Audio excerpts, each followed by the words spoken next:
so. What are they thinking next? All right, so we're just talking about the president's tweet, the kind of nasty one that used all kinds of language and an approach I've never seen any president ever make. And I want to get into that in a minute about the language that he chose to use, because it is a little unnerving, but I think that's the point. I'll get into that here in just a second. But first, let me pick it up where I left off. And what are the American people? I told you, or what the Iranian people. I told you what the IRGC is mostly thinking, and they're saying, is there going to be any movement? Is this just a threat, or is this real? Is he crazy? Will he do it? Remember, he's dealing with crazy people. They have to believe he's just as dedicated to his crazy idea of wiping them out as they are to their crazy idea of wiping us out. Okay? That's what he's dealing with. That message was not for you. It was for them.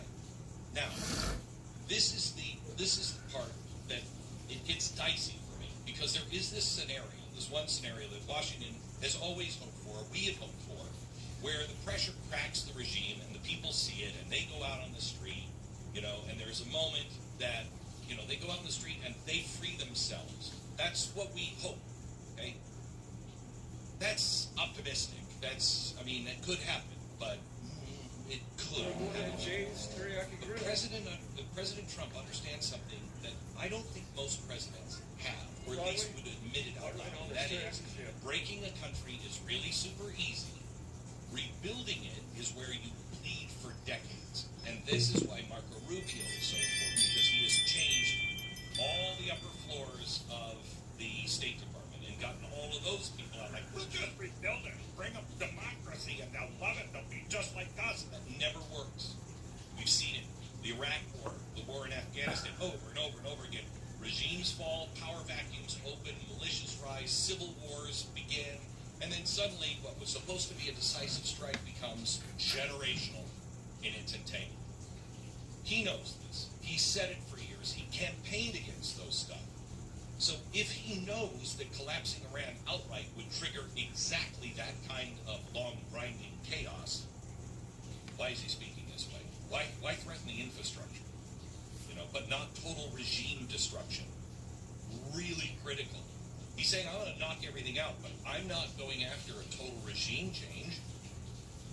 The reason why he's doing it, I think, is because this is the narrowest path left between humiliation and full-scale war. You can't humiliate him. You don't want a full-scale war. So think of the structure of the threat. He's not saying we're invading, we're toppling your government. Instead, he's saying we're going to make the cost of your behavior in the street unbearable super fast. That's not regime change language. That's coercion.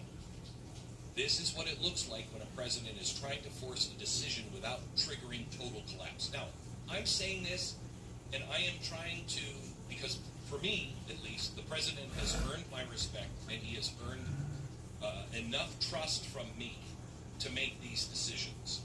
I mean, and by the way, what am I going to do about it? You haven't found a single A yet? We're in it. We're in it. We have to make the best of it and hope for the best and plan for the best, but also know that it could fall apart at any time, but not root for it as some people are. He's trying to cause pain, targeted, visible, undeniable pain, without crossing the line into occupation, nation building, or open-ended war. It's brutal calculus, and it may work, it may not work. Hurt him enough to change the behavior, but not enough to shatter the state. Because once that happens, we control we don't control what comes next. We control the rebuilding of it. But Iran is not Iraq. It's over, I think it's almost twice the size of Texas. It is a massive place, much more complex, more ideologically driven, far more embedded in the regional proxy networks. If it fractures, it doesn't just fall, it spreads, and it spreads all over the Middle East. So, what the president is not seeking is recklessness. But this may be the last long rung on the ladder of what you can do before it's a point of no return. So what do we do about this? Well, we watch. Okay? What do we watch for? For the next 48 hours, until tomorrow at 8 p.m. Eastern time, we watch. The Strait of Hormuz is the center of gravity, so we watch the water first thing.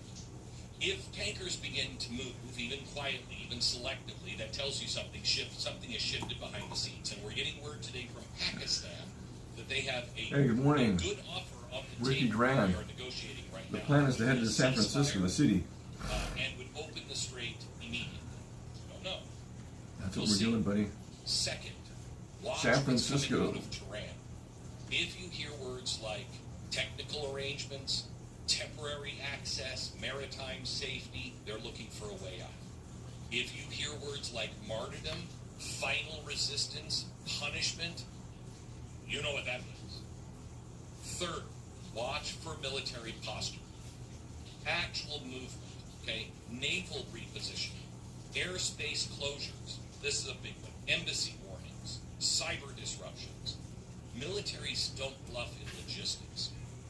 And then we have to watch Washington. If the tone shifts from threat to explanation, if you start hearing justification, framing, legal language, I think that means that action is closer. That's how modern, our public at least, is prepared for conflict. So tomorrow's the day, tomorrow night, 8 p.m. Best case, narrow opening, face-saving compromises, ships move, both sides claim victory, the crisis bends, but it doesn't break. The middle case, more pressure, more signals, maybe limited action, but nothing game-changing, clock resets, tension stays. We all know what the worst is. The deadline holds, the strikes begin, infrastructure is hit. Iran responds, maybe not necessarily where we're looking, but maybe where it hurts us the most. Because once that first strike lands, if it lands the way he is outlining here, this is no longer about the strait. This is about credibility. This is about survival. This is about response. I mean, he put a lot of chips on the table. He cannot become Barack Obama. That's what they're really weighing right now. Is this Barack Obama? I got a line in the sand. And you don't cross that line. Then they cross it. He's like, I got another line in the sand. This is more of a fuchsia. Don't cross that one. And then they cross that one. That's what they need to know. Is he just Barack Obama, or does he... San Francisco coming back to life, yeah. So what should you take from this? Well, hopefully. It's not normal presidential language. It may be a signal that we're no longer in a normal phase of diplomacy. And there is a difference between strength and volatility. Strength says, I know where the line is, and we're never going to cross it. Volatility says, I don't know, I might redraw it at any moment. Right now, the world in Iran is trying to decide which one it is seeing from the president. And tomorrow is going to answer that question. Yeah, let's see how... Well, because by then... If San Francisco changed or not. Design to force an off-ramp, or is this final warning before impact? Watch the ships, watch the language, watch the actual movement, watch for signals. And only those paying attention are going to see it before it arrives. Let me see if I get some coffee. I can get Jason in on this. Before I talk about the language, Jason, do you agree with that analysis? Yeah, 100%. I think that the things that we really actually should be watching right now, very specifically the Strait of Hormuz, everything that's going on within the negotiations right now, as reported through Pakistan, which is the intermediary, it's the Strait of Hormuz and the ceasefire as being the two biggest items that are on the table right now. The problem is, again, we're getting mixed signals, because I'm seeing that the Iranians are rejecting that. That's per Al Jazeera, but that's Al Jazeera, so who really knows? And the president is just kind of saying, well, this is one of the options that are available. We'll see. I don't know how you can actually trust the Iranians on the Strait of Hormuz issue. So this brings me right back to what I said about Democrats. This is such a critical point. What did you just say? That Pakistan is saying one thing, we're hearing that. But the other side, voices are saying predictably. And so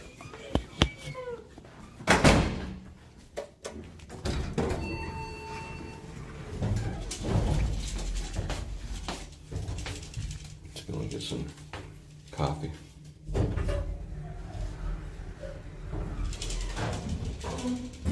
You're in the elevator. I need to get a haircut. I gotta shave today too.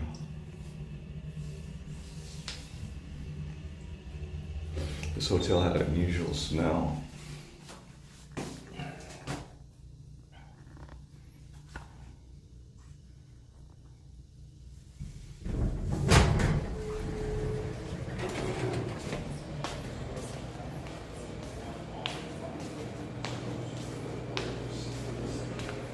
So how do you feel about stepping back on the court?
Yeah, free breakfast, but I'm gonna wait until my son comes down with me.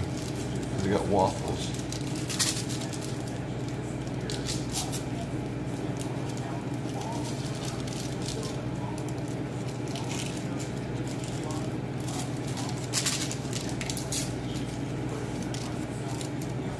It's not really much of a breakfast, but look at here. Juice, coffee, waffles. It's basically, and then we got the pastry here, and yogurt. It's not too bad, huh?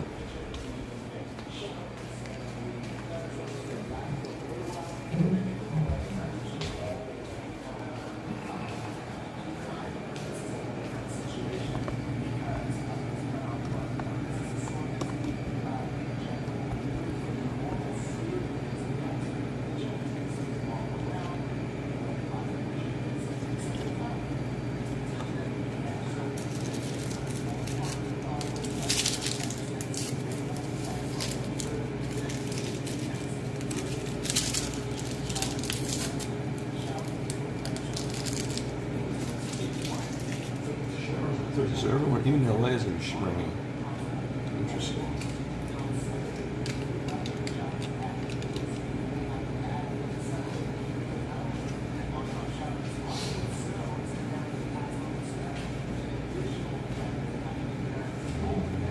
It's 46. 52 degrees, 77. It's pretty warm today.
Yeah, DoorDash, that's true, huh? I'll wait until I get to the city.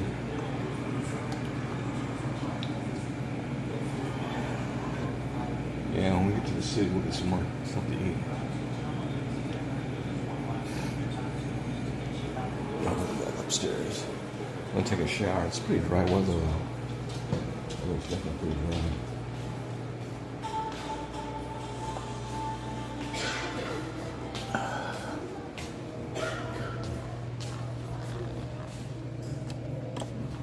People are smoking things kind of loud.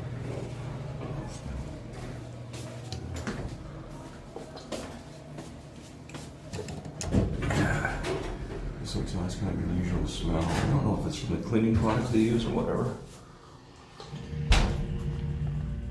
Something.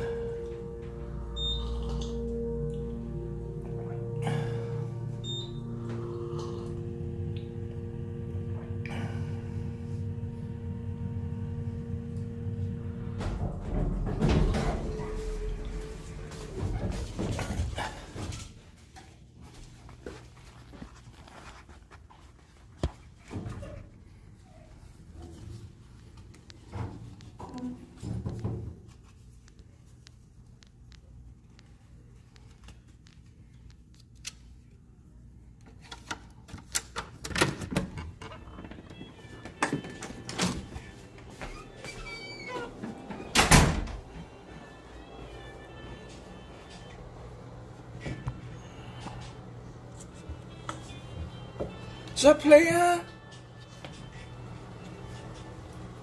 You have a good shower?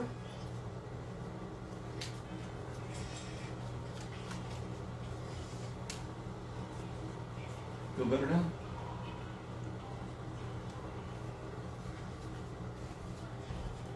I should take a quick shower.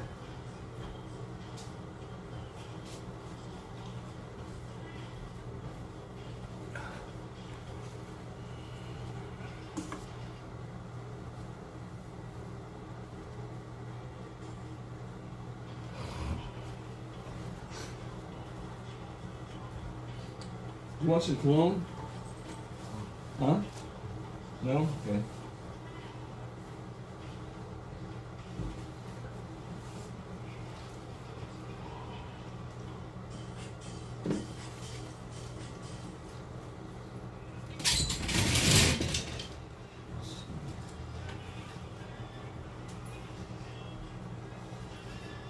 You can be wearing your shorts, you can be wearing your pants. Huh? Pants? Okay.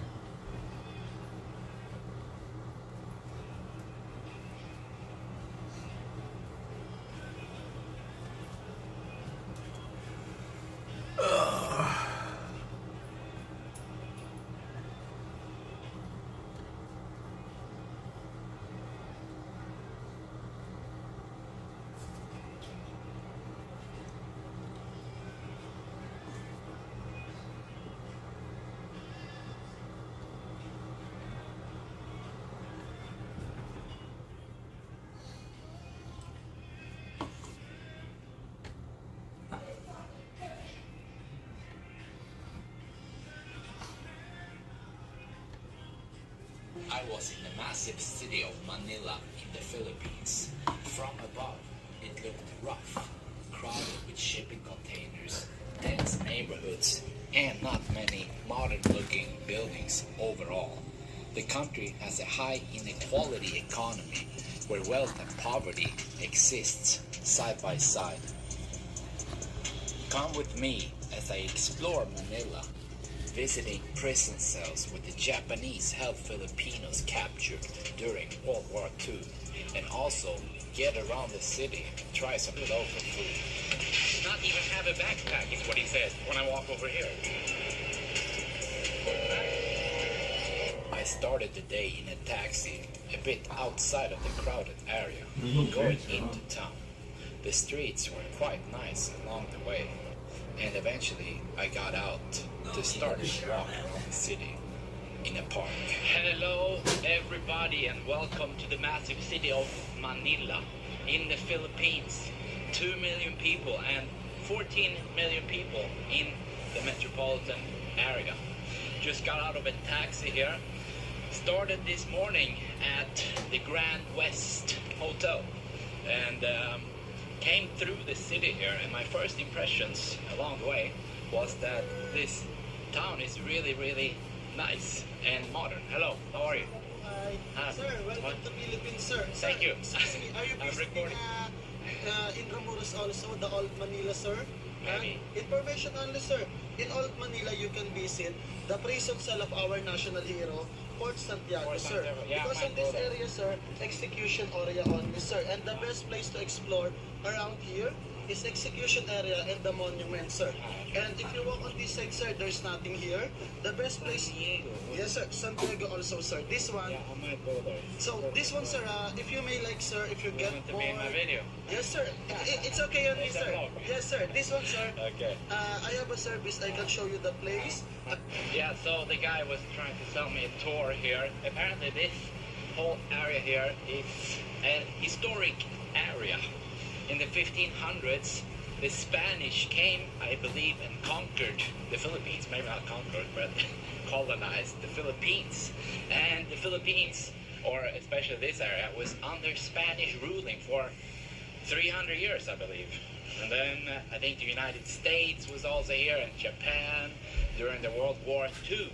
But now, the Philippines are independent. So let's now walk through the park here and explore the city and see what it's all about. So, this is Luneta Park. Really nice and green here. Hello, how are you? People of the Philippines, welcome to Manila. Very nice to meet you. Sweden. You? From here? Manila? Ah, okay. How long have you lived here? How many years? 50 years. 50. 50. Okay. Oh, can I go in the park? Oh, it's okay to go inside? Hello, how are you? Baby Giant. Baby Giant. That's his name. Baby Giant. What's your name? I'm Chairman here. Okay. How is the park? It's nice inside. Beautiful. I will go inside. It's okay to go inside? Okay. Nice to meet you guys. I will come back. The nice and friendly people here. Everybody comes up and says hi and really happy. So this park here also quite cool. Let's see what's in here. Look how nice it is here. In the middle of Manila, I would never have expected a city with 14 million people to have such nice places here. Now let's go further into the park here. Maybe we can start a drone, but I'm kind of scared. This is the wisdom walk here. Let's walk here so we can become wise. To become wise before we head out of the park. A really nice park here. As you can see here, people are sitting along the way and enjoying this peaceful sight of the park. Wow, that's a cool bird over there.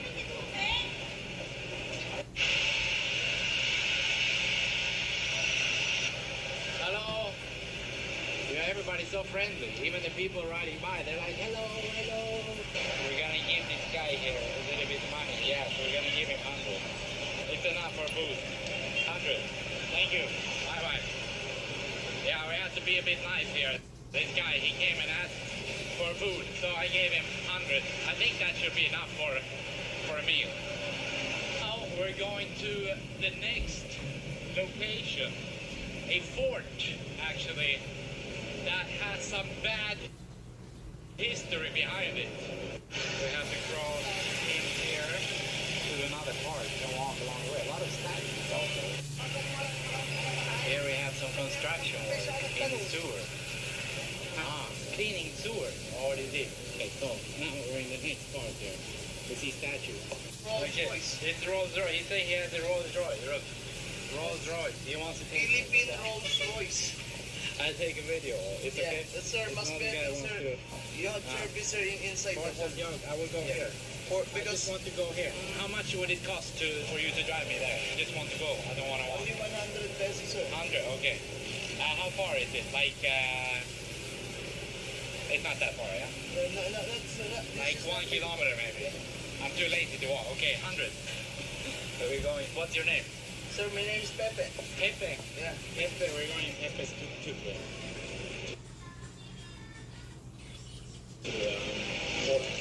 Fort Santiago. That's where we're going. I guess it's like 1 kilometer.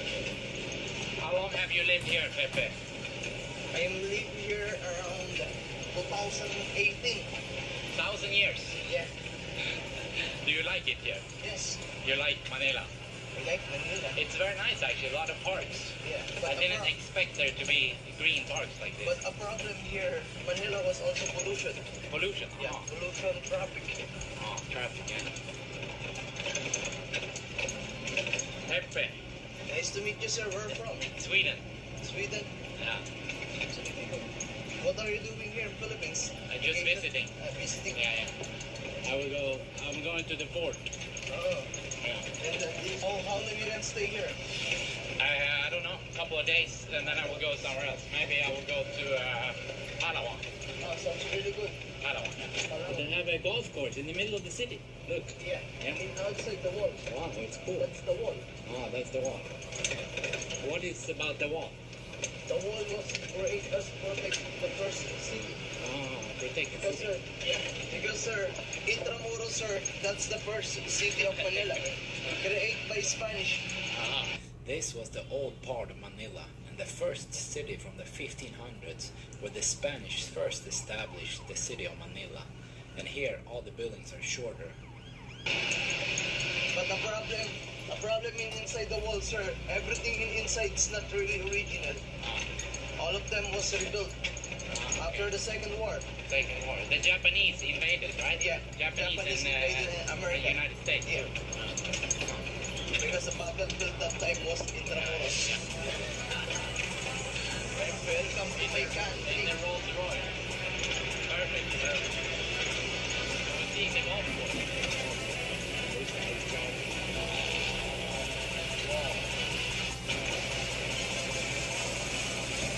Here we see a lot of tuk-tuks on this. They had almost arrived at Fort Santiago, also part of Intramuros, which means inside the walls. This whole area is an old district from the 1500s. 100 for you, Pepe. Bye-bye. Thank you for the ride. This fort was first built in the 1500s by Spanish colonizers. They took control over the Philippines and used the fort to maintain control over the Filipinos and also to defend themselves against enemies such as the Dutch and the British. But later, both the United States and Japan managed to gain control over the fort as well. This is the entrance to the What's the fort floor? here. 75 pesos entrance. Pretty cool, man.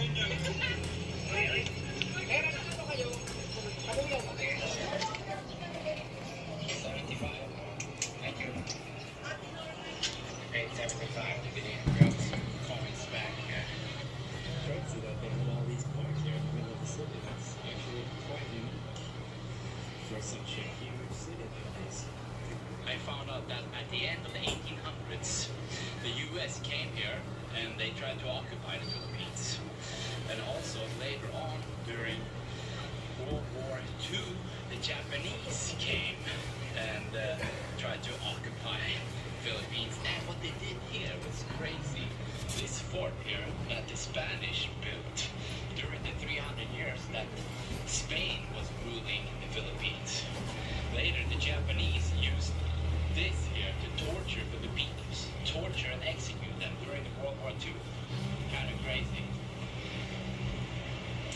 At the end of the 1800s, the United States had come to the Philippines and took it from the Spanish, but not for long, as Japan also came during World War II to try and take control of the Philippines. Right here was the war. So I was reading that the Japanese came because the U.S. had so many military bases around in the Philippines, and at the same time as they attacked Pearl Harbor, they also came to attack the U.S. military bases here in the Philippines. And the Filipinos stood in the way, as I understood it. They were siding with the Americans. So that's why the Japanese also went against the Filipinos, tortured them and executed them to show others that you shouldn't mess with the Japanese. And this was one of the sites where they were doing it. Whoa, what is this? You can climb up there on that steel ladder. Before I came to the Philippines, I didn't know that so many countries had tried to take control of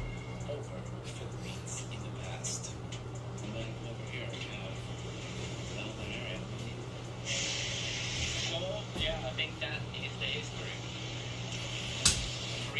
A brief history behind the Philippines. I used to be interested in history actually. Later, we gotta go over here too. Over to the other side. The Philippines is a group of more than 7,000 islands located far away from any mainland in Southeast Asia. And if you think about it, it must have been very hard for the different countries to gain control over the Philippines, since there are so many islands.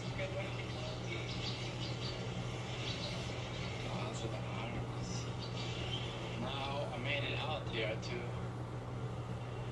the end of the fort. You can see the wall over there. And then we have the city and the slums over there. We'll be going to the slums. Yeah. Stalls, I would assume the guards were standing there, ready for whatever would happen. Standing here and looking out if there are any boats coming, I would assume, right? And then you can see from here. So, Question to you? here's where the Philippines were captured, I assume, by the Japanese.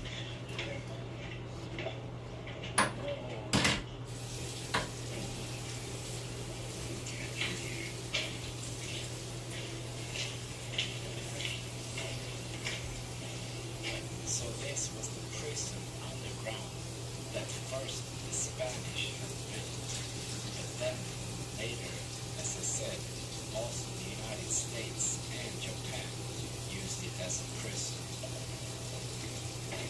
Spooky. Let's get out of it. Hundreds of prisoners were kept in there to die. Yeah, we had the prison that's also.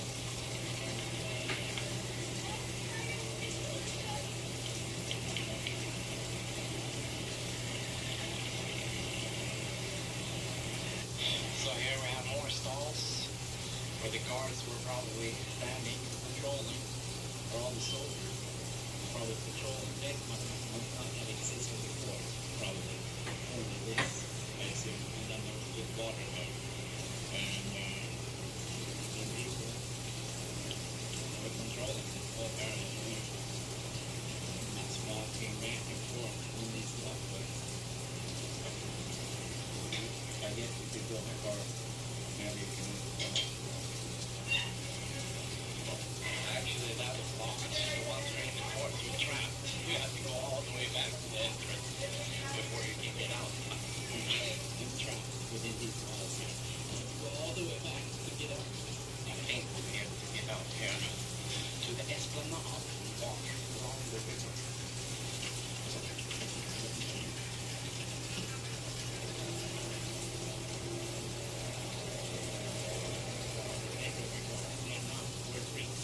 Yeah, let's walk along the Esplanade into the city, see if we can find something to eat here. Here we have steps also leading down to the, or it's the open there.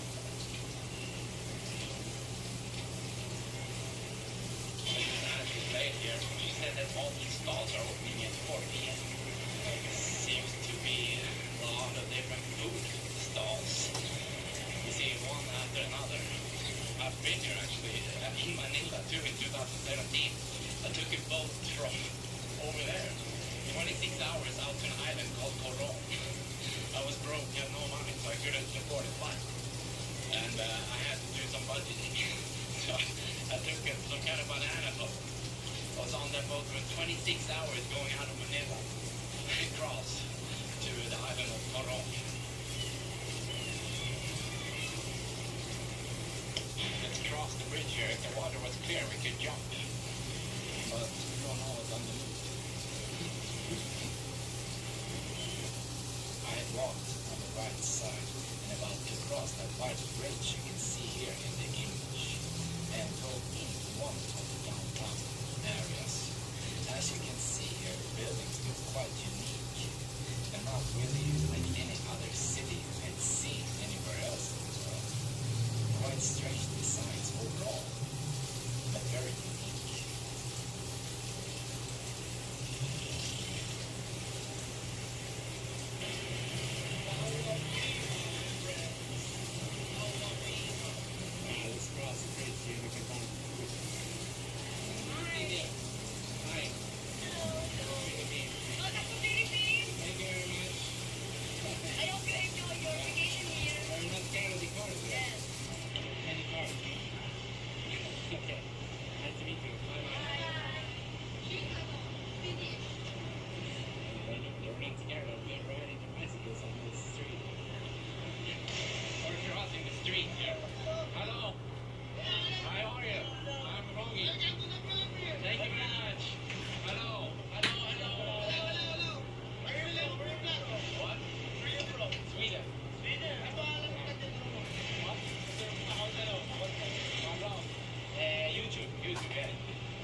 Yeah, I just want to find something to eat. Started getting a bit hot here also. It's a limousine service, please. Hello, how are you? It's your limousine. It is your limousine service. I'm taking a video of the limousine, okay? It's very nice. How many people can it take, please? Yes. How many people can you have in there? 30, maybe 15. How much does it cost per ride? 13 pesos. 13 pesos? Yes, each. What if I want to go by myself? It's possible. I can go only me. Yes. Yes? Yes. For 30 pesos? 10 pesos, one person. Only 13 pesos here to ride the limousine. I gave 50 to go to eat somewhere. Let's see how much space. We could fill a whole box of people. 30 pesos each. We go like 10 people for 130. Couple of kilometers. What's your name? Ricky. Ricky. Ricky is the limousine service here. So where do we go to eat? You want the battery charge? Huh? You want the battery charge? Bless you. Want the battery charge? What? What? It's for your phone, so you can turn it.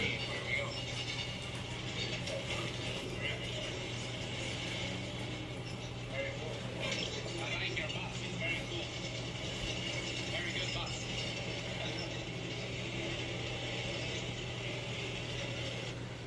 You have dirty clothes or no? Huh? No? Okay.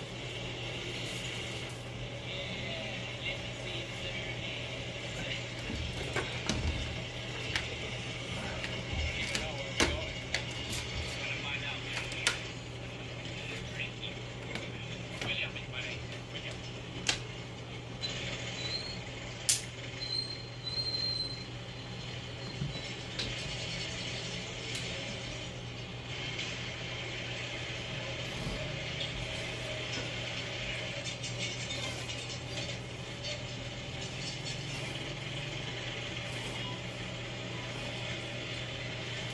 So we have to take Ricky here for a limousine ride. But there doesn't seem to be a place where I can eat really. Maybe. Oh, this is the fire department or a firefighter over there. That's the fire and rescue building. You see here, it needs, looks like the building needs some rescue also. Fire rescue. Yeah, let's see where we end up. Just need to get some food, but I don't know where. All these living. It's funny.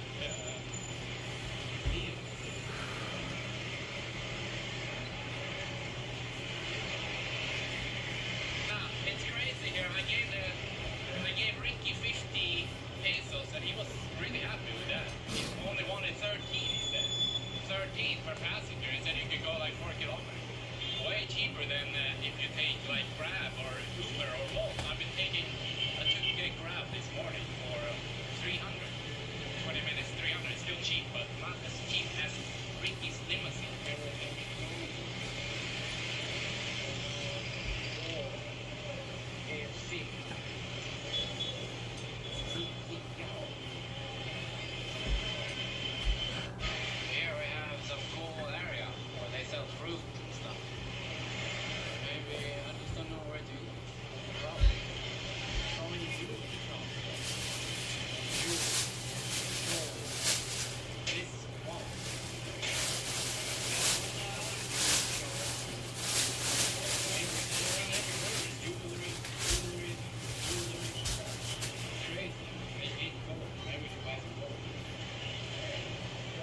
Donna, are you ready to go?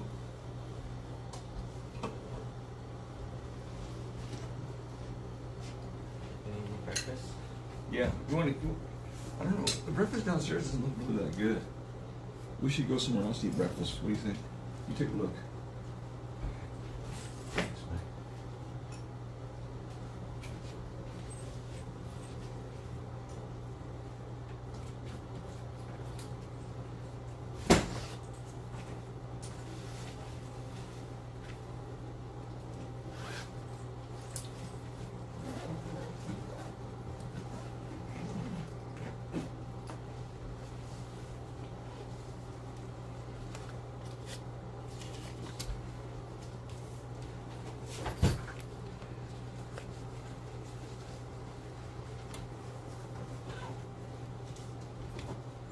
We'll take a look and see what the breakfast looks like downstairs, but I think it's going to be better if we go outside.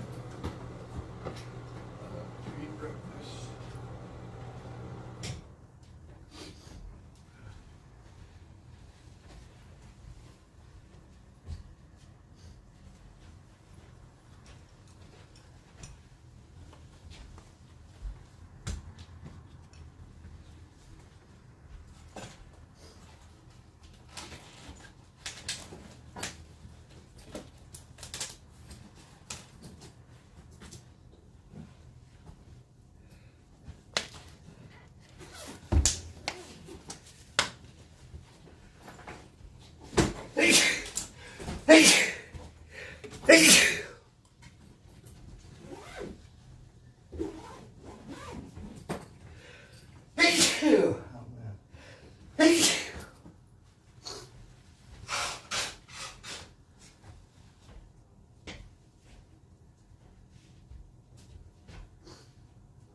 Yeah.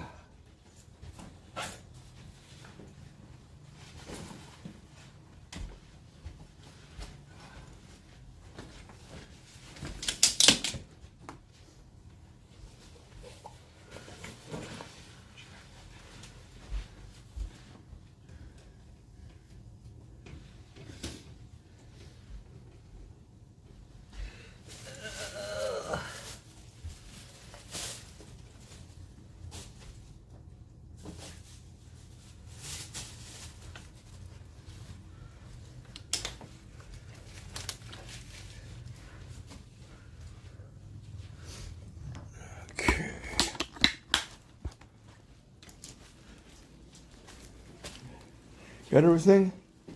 Think so, huh? Yeah.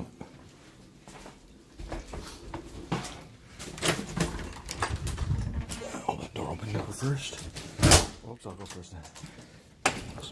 All right.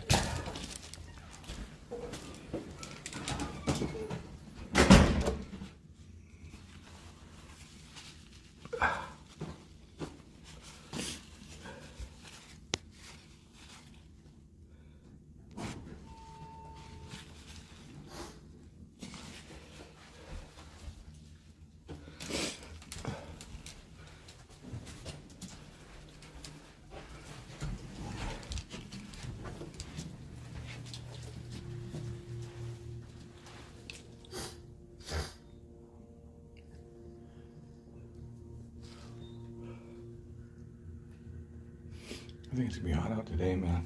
You sure you don't want to put your shorts on? Huh? No? Okay. Let's go.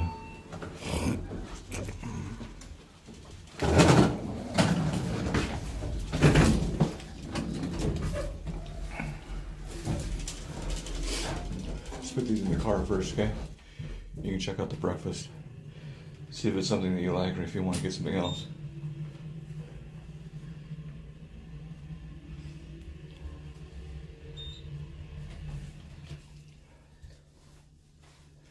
They have some juice here too, actually, too. We can stop at McDonald's or something like that. It's probably better, you know.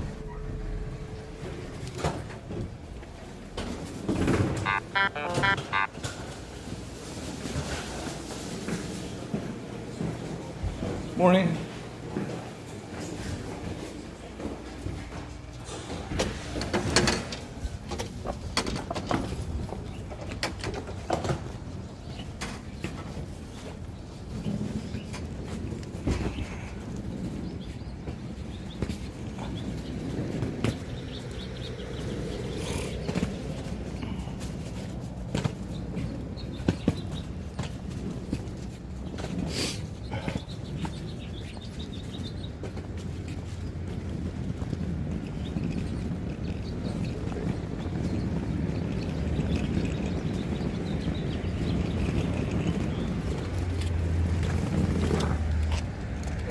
Let's put this back.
You want to go look at the breakfast here and see what it's like?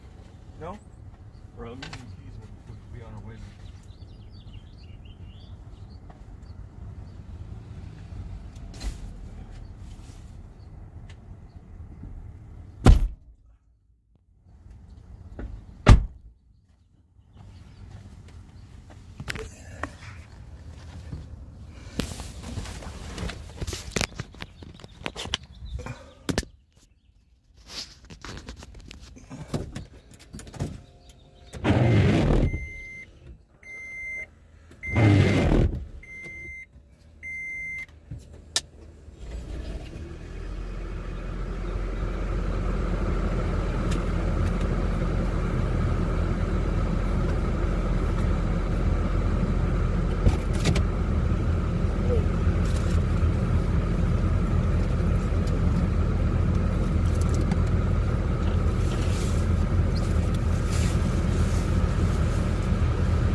buddy?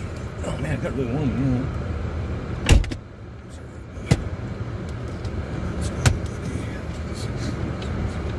Juicy here, man.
Oh wait, there you got a message here. Parking. What are you calling me?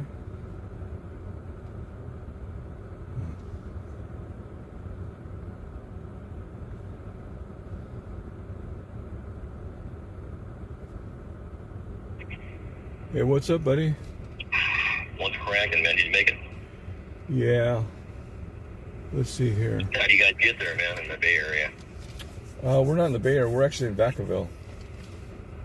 Oh, you guys are heading home already? No, we just stopped over here because it's cheaper. Oh, gotcha. Yeah, that makes sense. Yeah, rooms are probably more expensive downtown, I think. Well, that and the parking is $39 a day. Oh, Jesus, yeah. It's overpriced, dude. Yep. Only thought about San Francisco is overpriced. Yeah. It is. What do you guys stay at, like a hotel motel? We stay at a Super 8 by Wyndham. Super 8. How was it, man? It was okay. The rooms kind of had a funky smell, but it was okay. I mean, it was the chemicals they used, whatever. What was the rate on the room? I'm kind of curious. It's like $84 a night. Oh, yeah, that's cheap, dude. Yeah. That's a good price, huh? You can't beat that rate. $84, you say? Yeah. Yeah. It's not bad, huh? That's a lot cheaper, yeah. Don't blame you. In 400 feet. Yeah, San Francisco, you only $200. Yeah. Easy $200, man. You know what I mean? Yep. Easy $200. Okay. Yeah, they charge us $100 for the For the what? deposit. Oh, the deposit. Yeah. Yeah. It's kind of weird because the lady that talked to us yesterday when we checked in, she seemed like she was kind of like, I don't know, a little bit. She on drugs? No. She out of it or what? No, she looked like she probably had been. She looked like she had a hard life. Oh, poor lady. Yeah. But she was nice.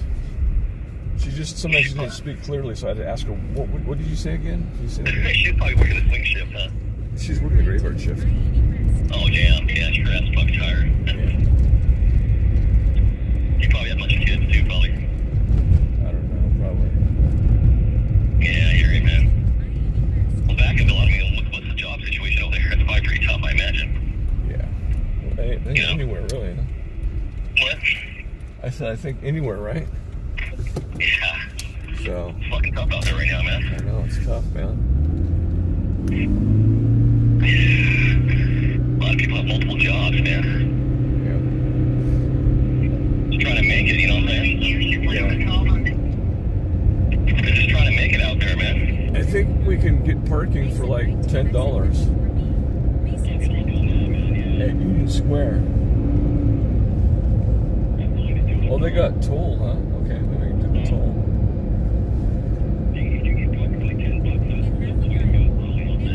What was that? I think you get parked for like $10. That's the way I do it. For 2 hours, yeah. So that's better than paying $39. $10, man. That's better than paying $39, right? Oh, hell yeah.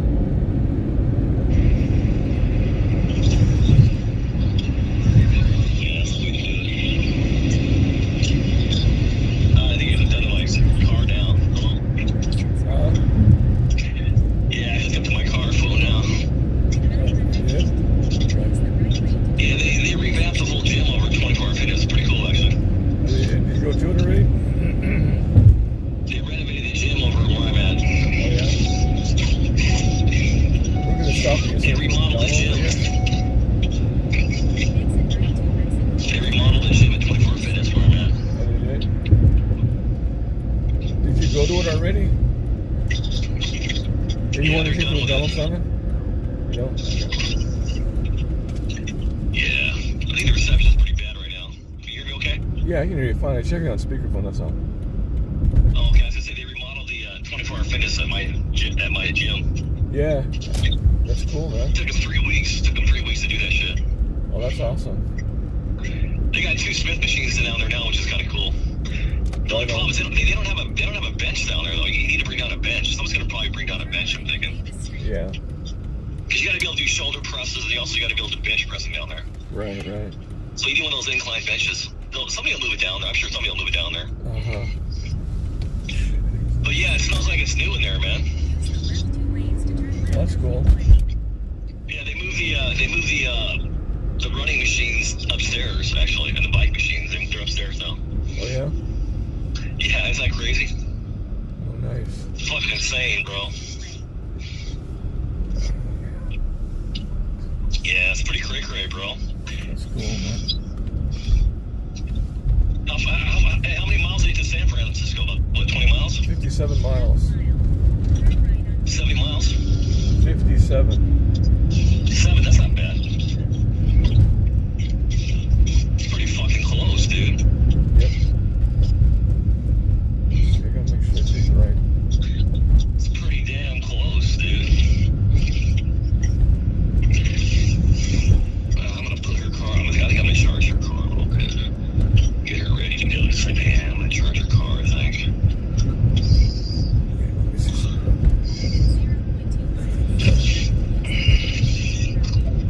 Yeah, I can charge your car.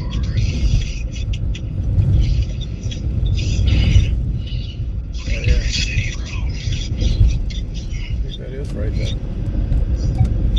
Yeah. There's a lot of traffic. It's about 2 hours away. 1 hour and That's 45 cool. minutes away from the city. That's good. Trick City. Fucking Trick City, man. I'm live right now. You're live now? It's cool. Oh, man. Check out my wallet. Make my water. Change my clothes real quick. Trick City.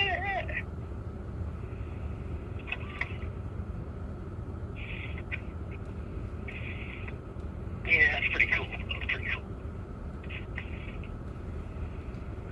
I checked them out. Yeah. Yeah, Planet Fitness and 24-hour are probably the best gyms. I mean, I've checked out the other gyms. Mm-hmm. I would definitely go with Planet or 24-hour if you're going to go to a gym. Yeah. It's better than Planet Fitness. I've been to Planet Fitness before. I really like their layout. Oh, really?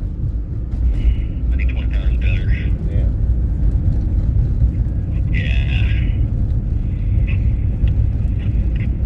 Yes, sir. Yes, sir.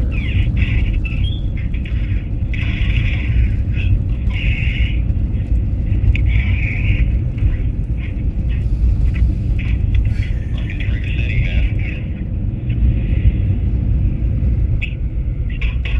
Alright, bro. I'll let you talk to you guys later, man. I'll let you go, buddy. All right, have a good day, man. Talk to you later. You have a good one, man. All right, see ya. Bye. See you, buddy.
Argentina showed for the last time.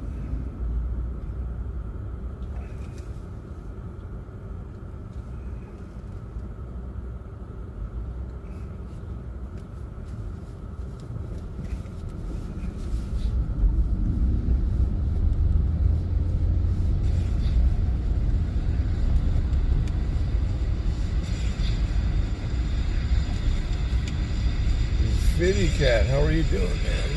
Sorry about that.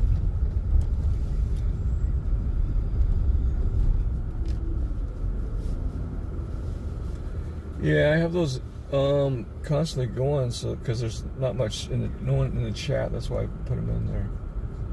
So I'm sorry about that. If you're still watching,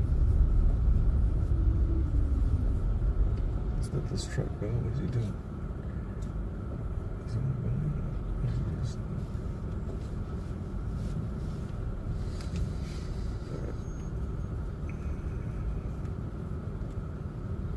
I got a lot of traffic here, damn it.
President Trump reasserts his deadline of 8 p.m. Eastern tonight for Tehran to strike a deal and reopen the Strait of Hormuz or face the destruction of all of Iran's bridges and power plants.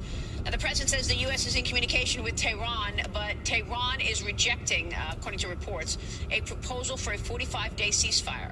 Instead, it is offering a 10-point plan that demands an immediate end to this conflict. It demands safe passage through the Gulf and reconstruction and lifting of sanctions. Joining me now is Florida Congressman Carlos Jimenez. Congressman, good to see you.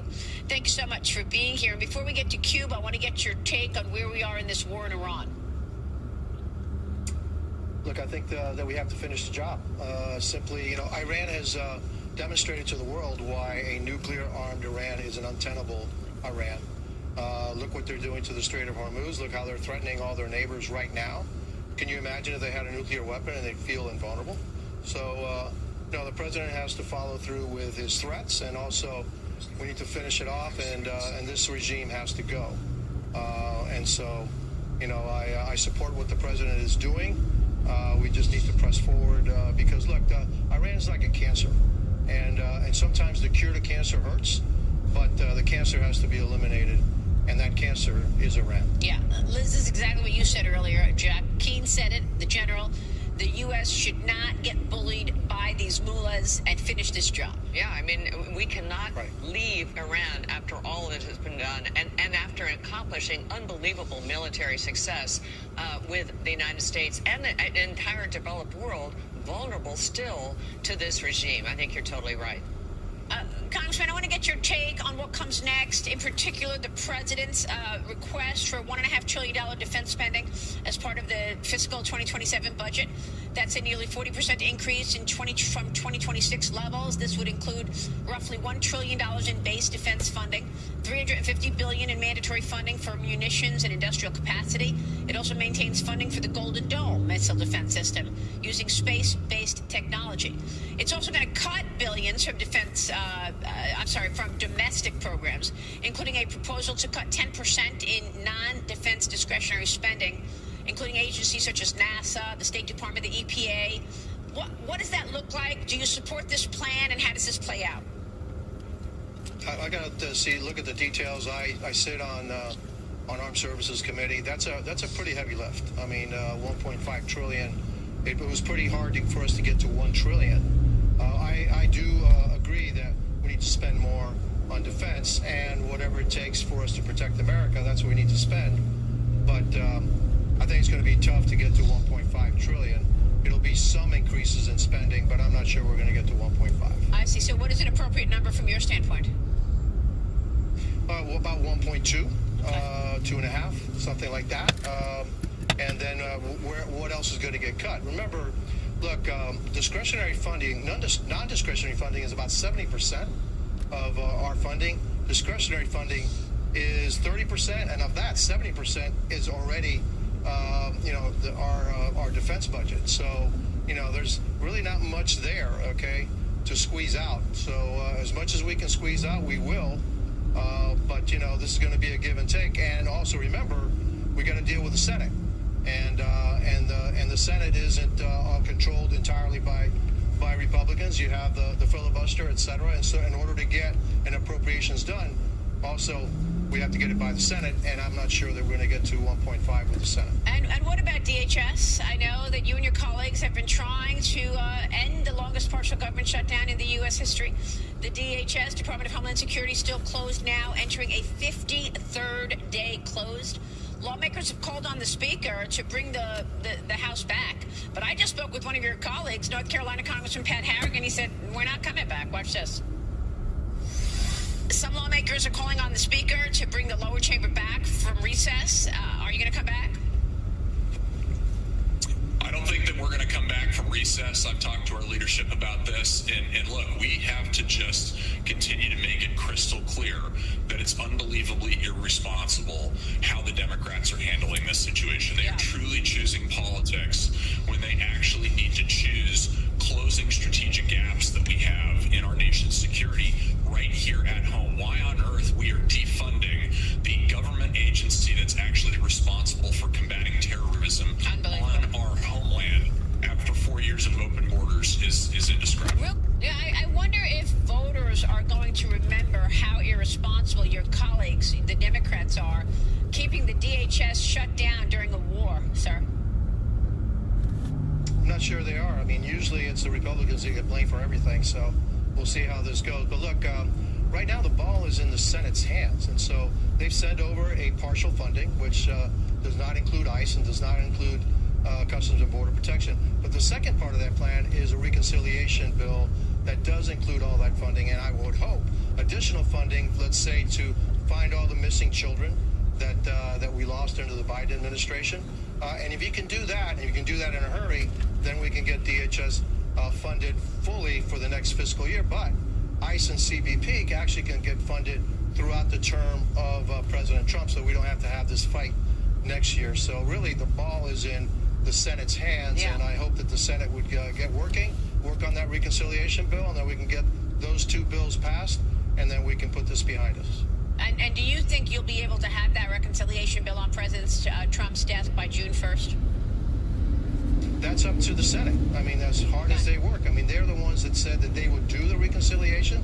Go ahead and do it and pass it to us. Give us the two bills, and I'm sure that we can get enough votes to pass both of them.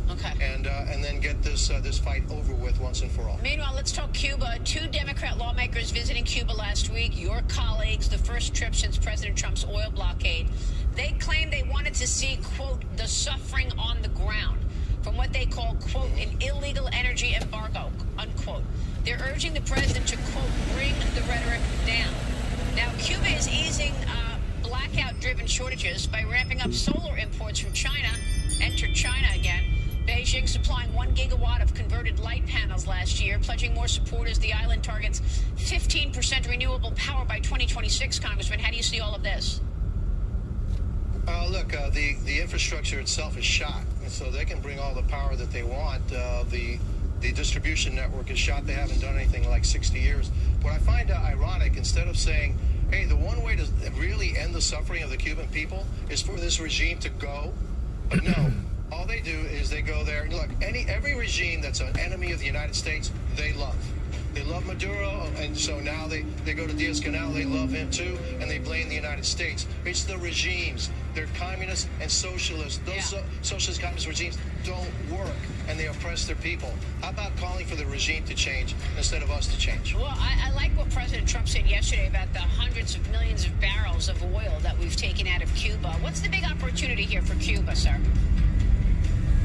Big opportunity is for Cuba to become, once again, the jewel of the Caribbean, like they were in 1959. They had the second highest standard of living in the world. And what happened? Communism happened. Oppression happened. And so this regime has to go. They can we can get a new Cuba that'll be free, democratic, and a prosperous Cuba fairly quickly if they just change their ways and get rid of this regime. What a beautiful thing that would be. Congressman, it's good to see you, as always. Thank you, sir. You didn't have the patience. All right, Carlos Jimenez is in Florida. We'll be right back.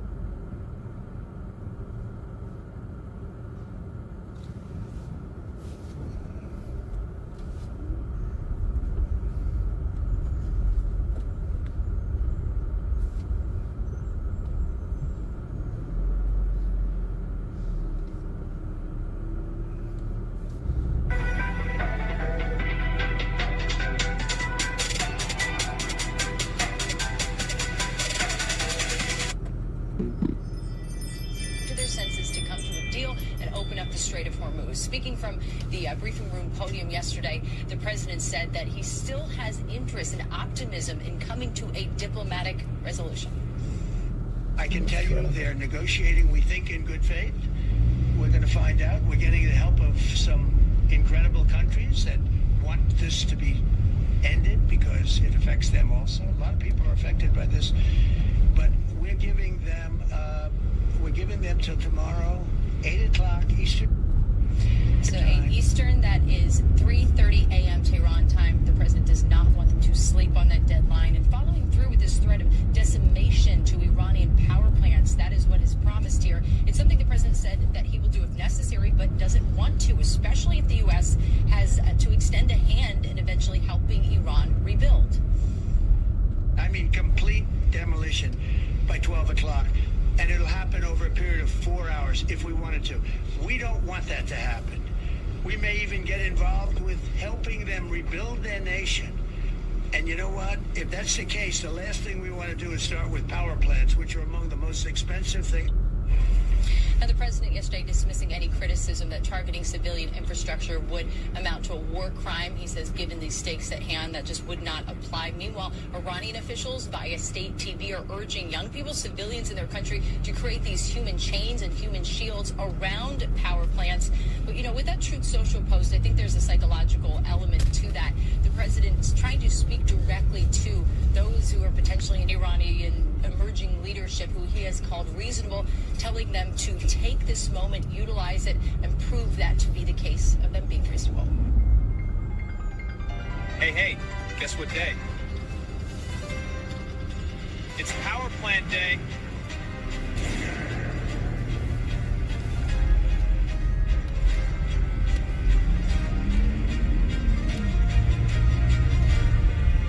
I'm gonna bomb the shit out of them. These cars don't have any patience, they just go on the side. That's great. It's a very serious day, Jerry. It's a very serious topic, and I am still quite sick. So I can't handle it. I can't handle it. I can't handle that. I can't handle that meme, Jerry. Thank you for bringing a little bit of levity to what will be a very interesting day. This is Power Plant and Bridge Day. President Trump this morning saying he's going to decimate the entire civilization of Iran. I'll just say this as a Christian, because we don't know what's going to happen, right? We're not sure what's going to happen. I gotta say this. Like, blessed are the peacemakers. I pray for peace here. That's my prayer. I said it publicly this morning, and I'll say it right now and again. Like, I pray for peace. We wish to be an uplifting movement, and a movement that obviously shows the potential of Western civilization and Christendom. in the words of Christ. And so let's go there right now this morning. Matthew 5:9, start of the show. Blessed are the peacemakers, for they will be called the children of God. Jesus Christ on the Sermon on the Mount. This is what I pray happens. Both J.D. Vance and senior administration officials are saying that Iran is efforting a deal right now to be made with the United States of America. And I pray that happens. We don't know what's going to happen. President Trump has promised today at 8 p.m. Eastern Standard Time that the entire nation will effectively be sent back to the Stone Age. That's every bridge gone, every power plant out. I'm not here to debate that. I'm really not. Because, well, quite frankly, it's not up for me to debate. It's just not. I'm not in the briefing room. I'm not in, I don't have the security clearances. I haven't been making these decisions. It's not really my battle.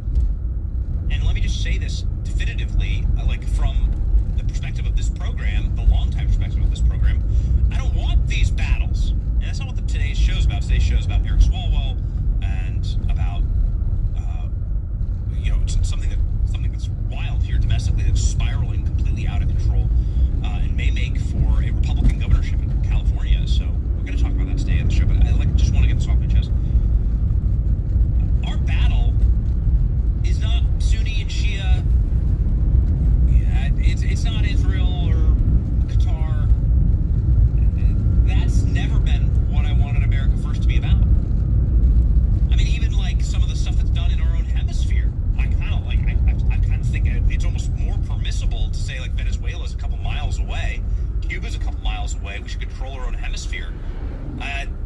But even beyond that, like focusing inward on our borders, that's MAGA. That's America First. The pothole on my street is more important than making a new pothole in the Middle East. This has been the opinion of this show. There are obviously a lot of traps that have been laid in the Middle East for every great civilization.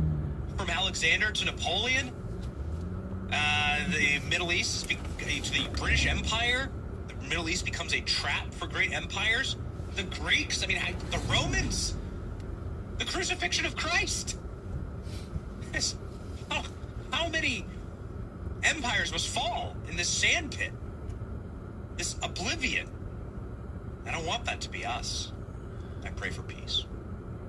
And we have a voice, and we have a show, and we have like a modicum of influence.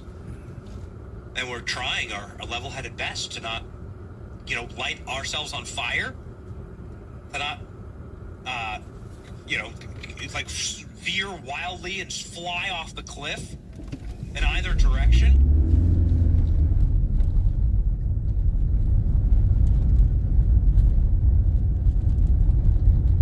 Good morning, it is Chris Must List Raw.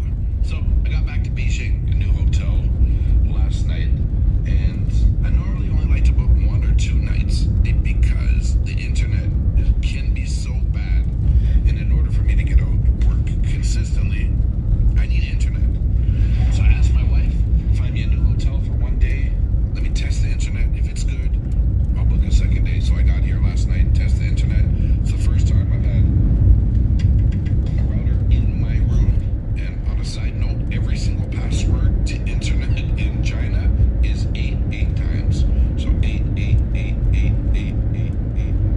is the password. Every single hotel, doesn't matter which one. Okay, now that's off my mind. So I said, okay, the internet's great here. Let's rebook the hotel. And it went from $85 to $165 the next night. And that is not within my budget. So I had to pack up. My next hotel is 2 kilometers away. I'm going to walk it. Walking is not the issue, but I got like lots of bags now. Full bags.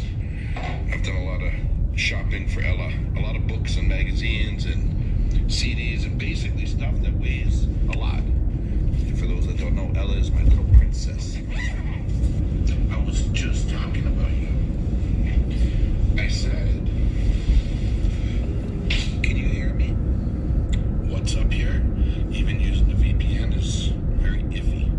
The hardest part about leaving Toronto and Canada is missing my baby. My babies. Missing my family. I'm sure she'll come back before bedtime. Now look how much stuff I have to carry. And getting a taxi here is not easy.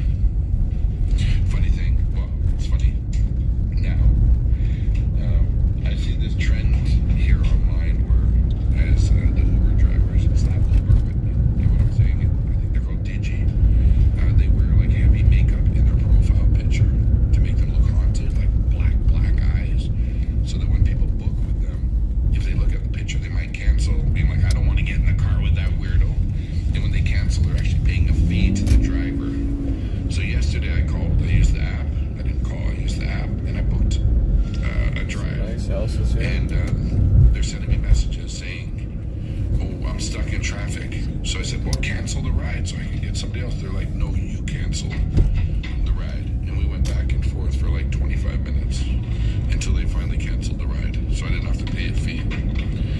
So, do I want to go through that again? No. It's left a bad taste in my mouth. But look how much stuff I have. This another.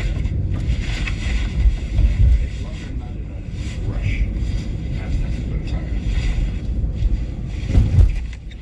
Would have liked to stayed, but not for double the price. It was like glitching and stuff, so I had to recall. Yeah. Nice to hear your voice. You going to bed soon? No, I just said I was talking about you. My suitcase is so heavy, I gotta go to a new hotel. It's all your books and stuff. It's all your K-pop stuff. It's so heavy. Yeah. But it's worth it, for sure. It's disconnecting. Can you hear me? Yeah. Yeah. Okay, love you, baby. Talk to you tomorrow. Love you. Bye. Good night, baby.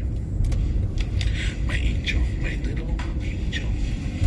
I can't remember ever purchasing so many heavy things. Like this just feels real heavy.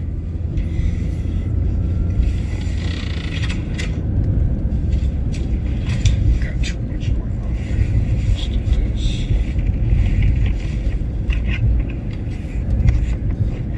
Yeah, so we have a 1.8 kilometer walk to our next hotel. Estimated is 30 minutes. So presuming there's not too many bumps on the road, we should be there in no time. Walk it out. We are officially halfway there. All the wheels are still on and working well. Let's go. GPS sent me in the wrong direction a little bit. I had to put in an extra couple footsteps, but I'm here. Let's take a look. Nice and big. Hopefully the internet is good. Okay, we got a little bit of a view. Better than the last week or so. Looks like my items, maybe they fell. I don't know. Just happy to be here. Look, I'm happy like this guy. See how happy this guy is? That's how happy I want to be every day. I complete a video, render, and start to upload. Then I'll hit the streets once my work is complete. They say a man's job is never really complete. But let me do the best I can. I'm in a back alleyway and I'm walking towards old Beijing. I just simply went on ChatGPT. I said, it's my final day here. I don't think I mentioned that. It's my final 24 hours in Beijing. Let me see what I can find that's like old style. And luckily, only 2.5 kilometers away from my hotel is the old city. So that's the direction I'm heading. Hello, ni hao. Yeah. And I appreciate everybody that's been following me here on the Raw channel. Greatly appreciated. I missed the last 2 days because I was uploading to my main channel. Okay, my GPS says I'm here. X marks the spot. This is the old part of Beijing. Now, when they say old part, I don't know if it's the new part meant to look old. As a tourist attraction, I don't know. But this guy's definitely sleeping on the job. His head is like, he's not enough. But we made it. Wow, looks busy. Today is Monday, April the 6th. Current time is 12:32. We're here. It's my final day in Beijing. Final day to walk and roam around with the camera. I think I've been here long enough. I'm ready to continue on my mission and see some new places. The next stop I got in mind is going to be a real fun one. It's been at the top of my list on this trip to China, right below Great Wall of China. Confusing, right? I do have a list in a book that I travel with, and as I come up with ideas, I write the list. Try to prioritize with a star. Well, the next location I'm going to start heading to tomorrow, that will be my second on my list. Second highest on the list. Chris, stop talking. You're confusing everyone. Anyway, it's my last day here in Beijing. And ready to explore.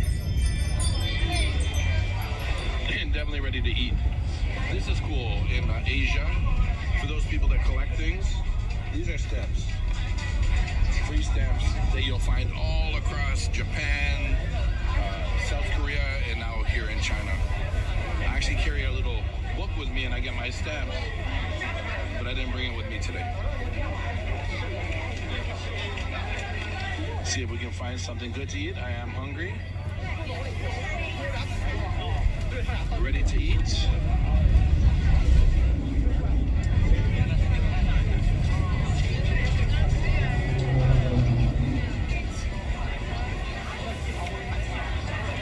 Wow, crowds and crowds of people.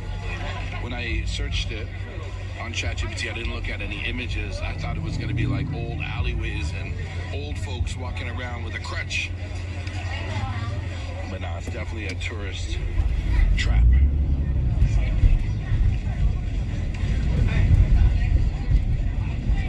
I'm here, no complaints. I'm going to walk. I can't even tell how far it goes. Then I'll continue my adventure through the city. Beijing is a big city. There's lots to see.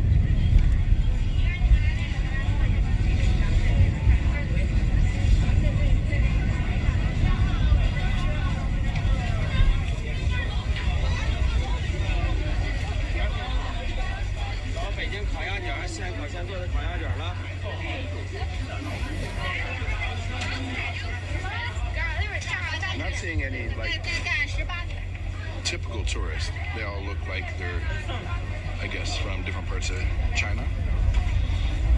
My guess.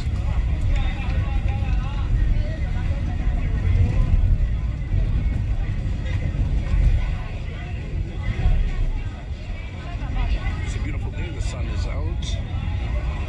Great day to walk around and explore. It was windy earlier. You'll see like things were toppled over. But it seemed like things simmered down a little bit. And as the sun gets higher in the sky, the hotter it gets.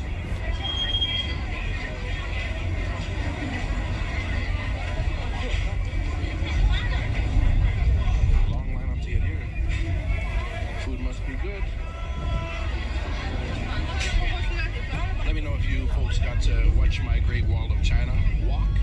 If you did you realize it was like so steep? I didn't realize the steps were going to be like very vertical. Somebody said the Great Wall of China could lead to the Great Fall. Like if you fell on one of those stairs, you'd be in trouble because it is a dangerous walk. I'll put it that way.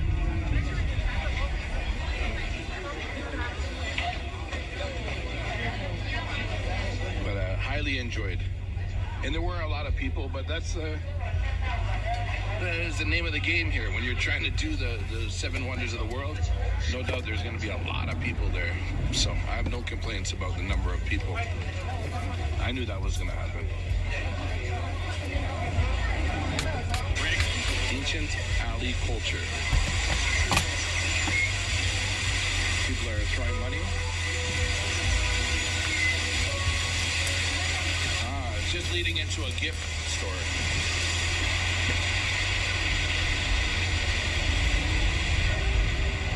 I think I've gotten enough souvenirs on this trip. But smart marketing to get people to come inside.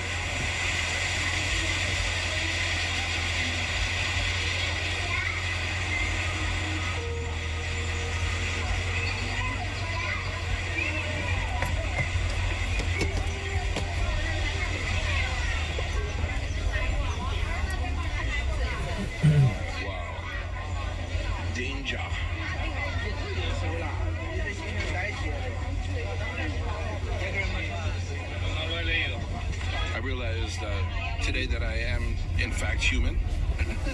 My energy levels are. Is your phone charged again? It's because I'm been in the same city for too long. I gotta keep it moving. Okay. Yeah. She was trying to give me a sample. Hi, sir.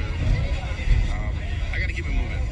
I'm in the same place for too long, my energy levels deplete. When I see something new, exciting to film, then that energy just comes right back into me, into my system.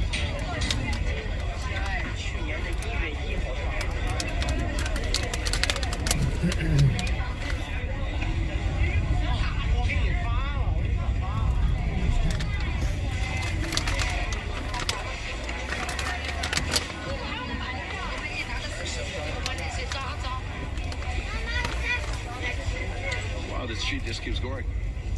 Going. I can't see the end of it.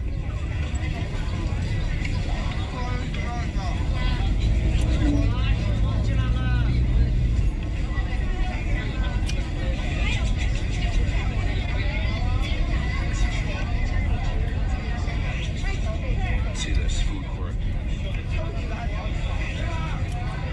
Ah, it's a pig.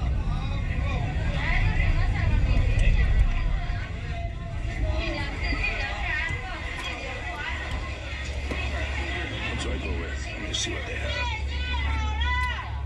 Sorry. This is what I noticed in China. People just stop. Wherever they're standing, there's no awareness of what's around. Like just stop in the middle of the aisle. No problem at all. I've only seen that. Well, I've seen it a lot more here in China than anywhere else. Especially like walking on the Great Wall of China. You know, people were holding onto the railing on the side, but other people just stop and sit right there, stopping anybody from the ability to hold the railing. Tell me, folks, if you see this. I know it's not just me that sees this. Well, this looks good. Hello. I think I might get some dumpling.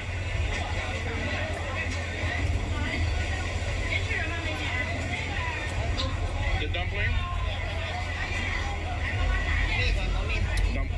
What's inside? This beef is good. Yeah. Please.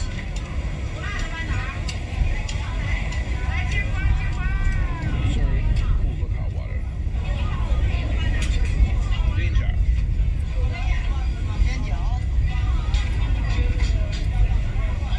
I pay you?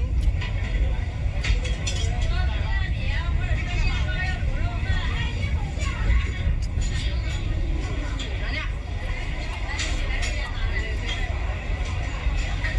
Let me see if I can sit here. Hello? Ni hao? It's okay?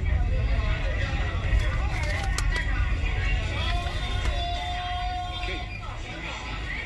Spicy deep fried dumpling with microwave.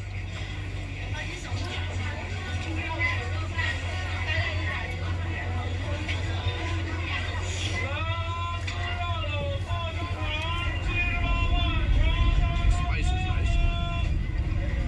Man, when you're hungry, everything starts tasting good. Everything starts tasting good.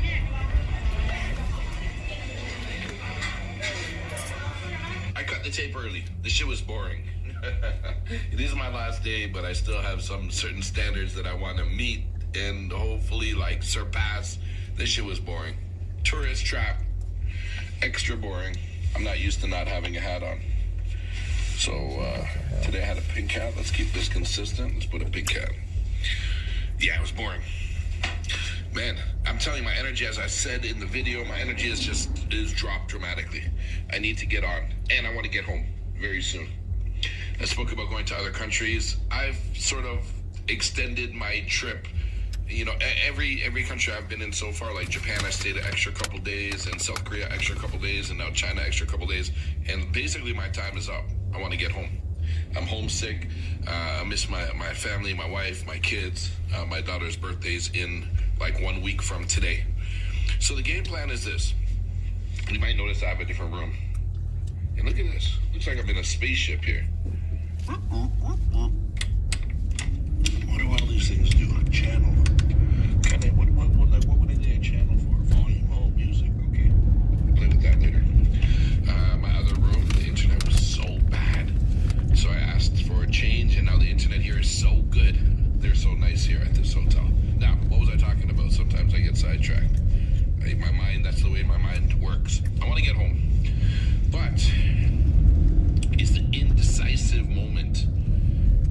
right now, all my sponsorships are done.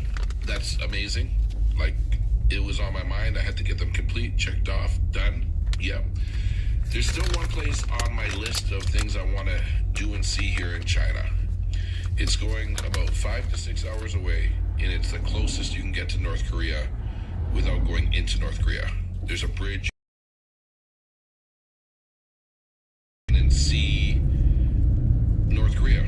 Also heard from your hotel room, if you get a certain height, you're basically is right across a little river is North Korea.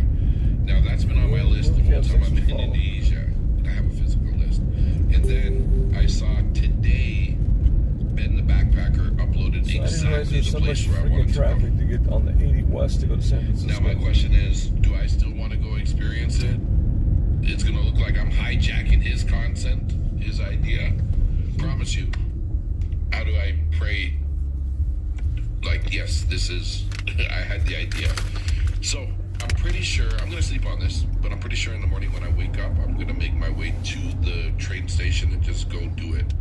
As my final hurrah here in China, leave my suitcase in Beijing, come back in a day or two, book a flight, go home to Toronto, spend time, give my wife a hug and a kiss, and spend time with my daughter at her birthday party on Sunday, which is, it's 6 days from today.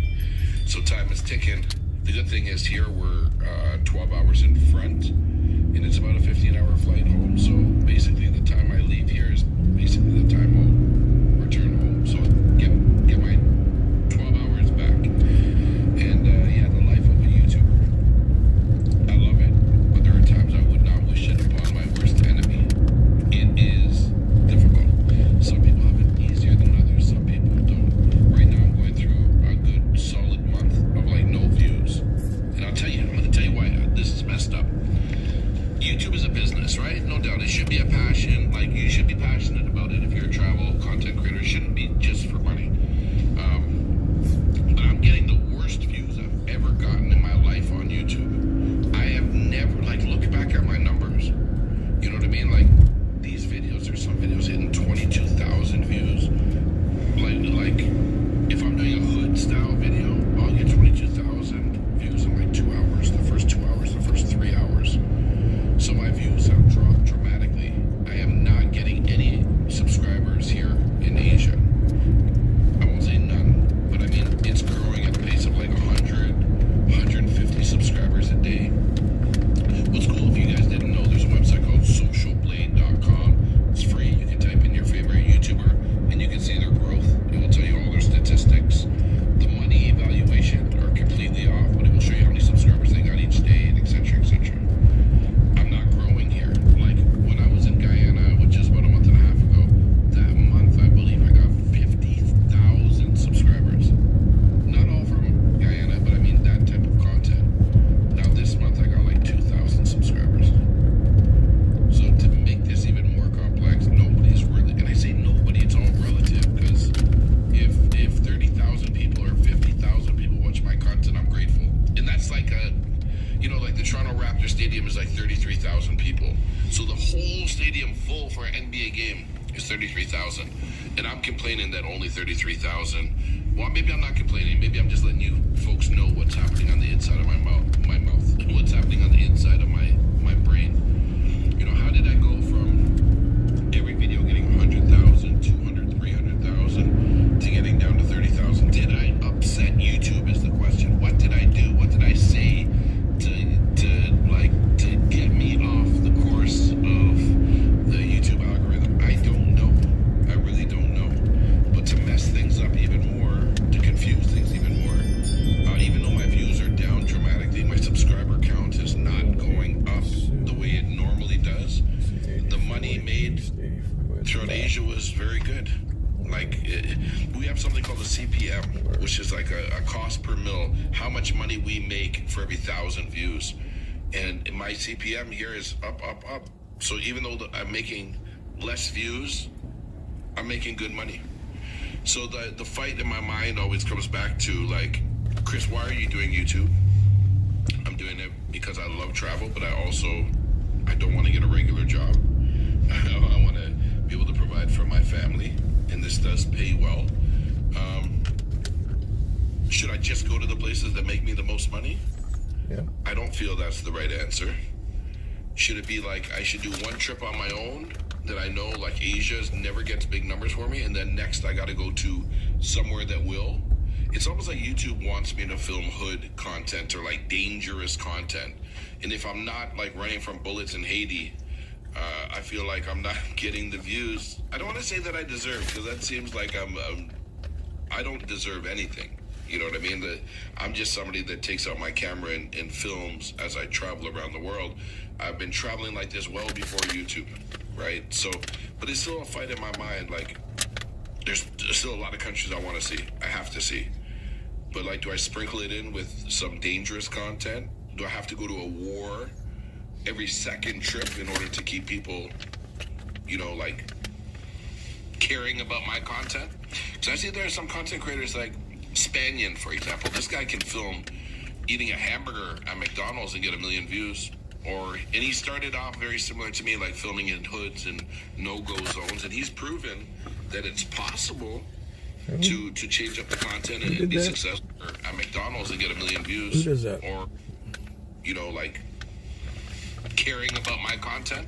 Because I see there are some content creators like Spanian, for example. This guy can film eating a hamburger at McDonald's and get 1 million views. And he started off very similar to me, like filming in hoods and no-go zones. And he's proven that it's possible to change up the content and be successful. But me, whenever I do something different, when I go to a regular country, Japan is like, there's no danger, there's no crime. China, there's no hoods here, there's no gangs on the corners to record, right? In South Korea, it's the same. It's a very safe country, very small criminal activity. And I'm not a crime activity video guy. Like, I don't know. Again, it's the indecisive moments where, like, and what am I doing this for? I'm doing it for fun, yes. I'm doing it because I'm passionate about it, yes. I'm doing it because the money's good, yes. Which one should be my priority? Like, which one is going to decide where I go next? So anyway, long story short, what I believe I'm going to do next, I'm going to get home on the weekend, celebrate, blow. No, I'm not going to blow out the candle, but I'll be there to blow out. I'll be there so my daughter blows out her candles. She's turning 12 years old. She has 1 year left until she's a teenager. Can't wait to see her and bring her all these gifts that I've gotten. Then I think I'm going to stay home for a bit. And again, everything I'm saying right now could change in an instant if an opportunity arises. See, what you guys don't understand, like a sponsor could contact me and say, hey, I want you to go to this type of country and I'm going to pay you this amount. And it would make no sense not to take the offer. They do. Okay. Do you get what I'm saying? Like, normal people, when you're watching a video on YouTube, you don't think about the business side of YouTube. And there is a business side to YouTube. And there are, you know, your favorite content creators, if they have a big subscriber count, big view count, are making really decent money, and that's the reason they're doing what they're doing. So I think I'm going to go home. Huncho 007? Who's that? In and around Toronto. I don't know who that is. If I could do like 10 to 20 videos right in and around Toronto and really like make my mark in my own city, in and around Is he in San Francisco? my own city, I think that's the game plan. And then there's like 5 Caribbean countries that I have yet to visit that I think will be next. Because, you know, the Caribbean content is what my audience likes to watch. I've fit myself in there and grown a big audience, and I'm very well received there, and I like it there. And it gets me big views, right? And views are not everything. I don't want to be chasing views, but like any business, you need money to continue on and survive, right? So very long-winded, just me speaking freely about what's going on in this little mind up here. You guys got to see how crazy my hair is getting with my own personal haircut. As I mentioned that earlier, a couple days ago. But I only ate a couple of those little dumplings today, and I'm debating if I'm going to wait until tomorrow or if I'm going to get out there now and go find a 7-Eleven or something. Let's see. So, I'll probably go for a walk. Just waiting for my daughter to call because it's a holiday in Toronto. It's Easter weekend. So she has no school today, but she normally calls me right around here, right around now. So I'll take the call from her, get on some warmer clothes. It feels a little cooler out, and then I'll hit the streets and I'll bring you folks along as I go search for 7-Eleven, because the belly, yeah, depending on the angle, sometimes it looks really big. I notice, like, when I hold the camera like this, it looks huge. I still got some work to do. I'll see you guys soon. I think I'm either being brave and or stupid going outside in shorts, because there are no close stores to this hotel. It's quite the walk. I was lazy to open up my suitcase, so I'm going as is.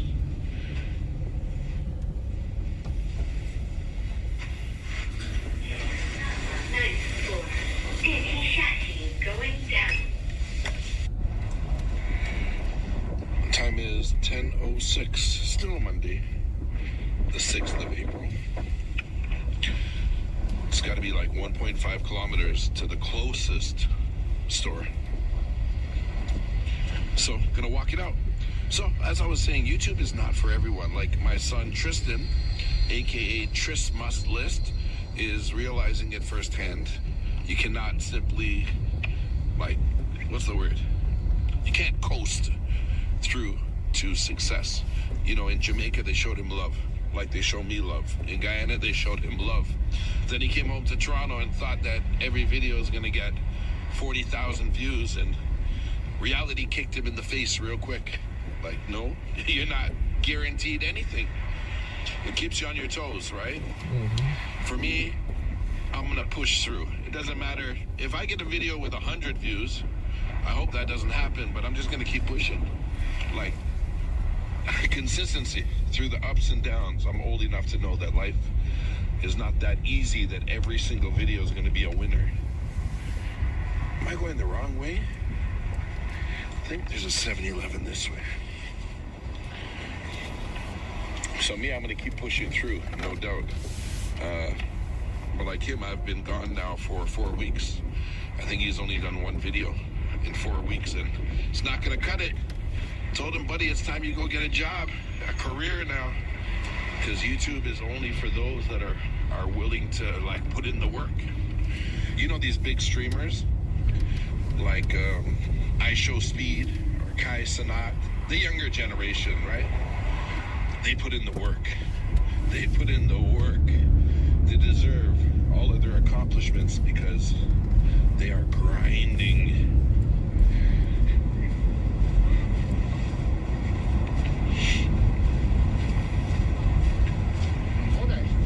Okay. I think right down there, if you can see a green sign, a couple blocks away, I think there's a 7-Eleven. Yeah, the streets get very quiet very quickly in China. I'm sure there are areas where there's nightlife, but for the most part, like 10 o'clock in Toronto, no, there'd be a lot of cars here. Maybe they're just more family oriented, like get home, dinner time. No reason to be out gallivanting in the streets. It's quiet.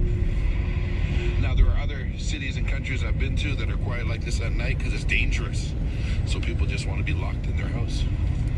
But danger is not an issue here. This is not the reason why people have decided to stay inside.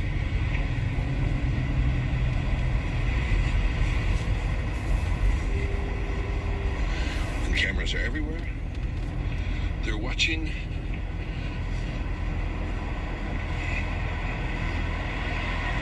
Look, cameras. Look how these cars have been here a long time. They're real dirty.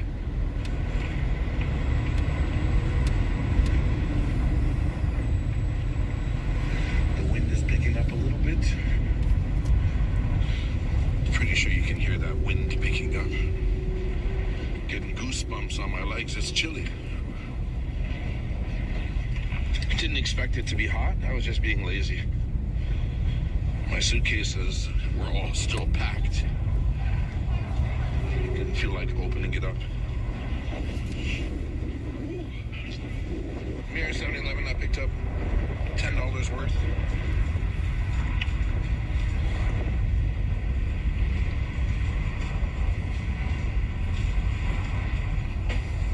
Everything okay? It's cold. Ooh, it's cold. I don't know what's going on. Oh, I know what's going on.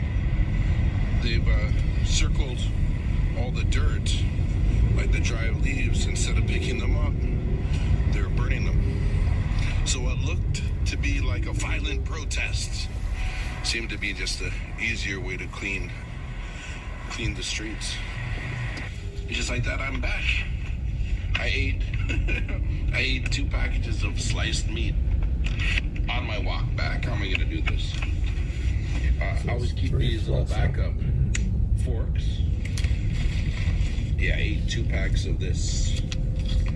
Oh shoot, I'm leaking. Got 2. Okay, fast track required. What did it say? $5. Coconut water for $1. $7.50. I don't know. Can't tell you. I got this mystery meat. I'm guessing it's chicken. So that 2 packages of this, one I took away as I walked. Everything for $10 Canadian, like $7 US, which is pretty well priced. I don't have a microwave to warm this up, so I'm gonna eat it as it is.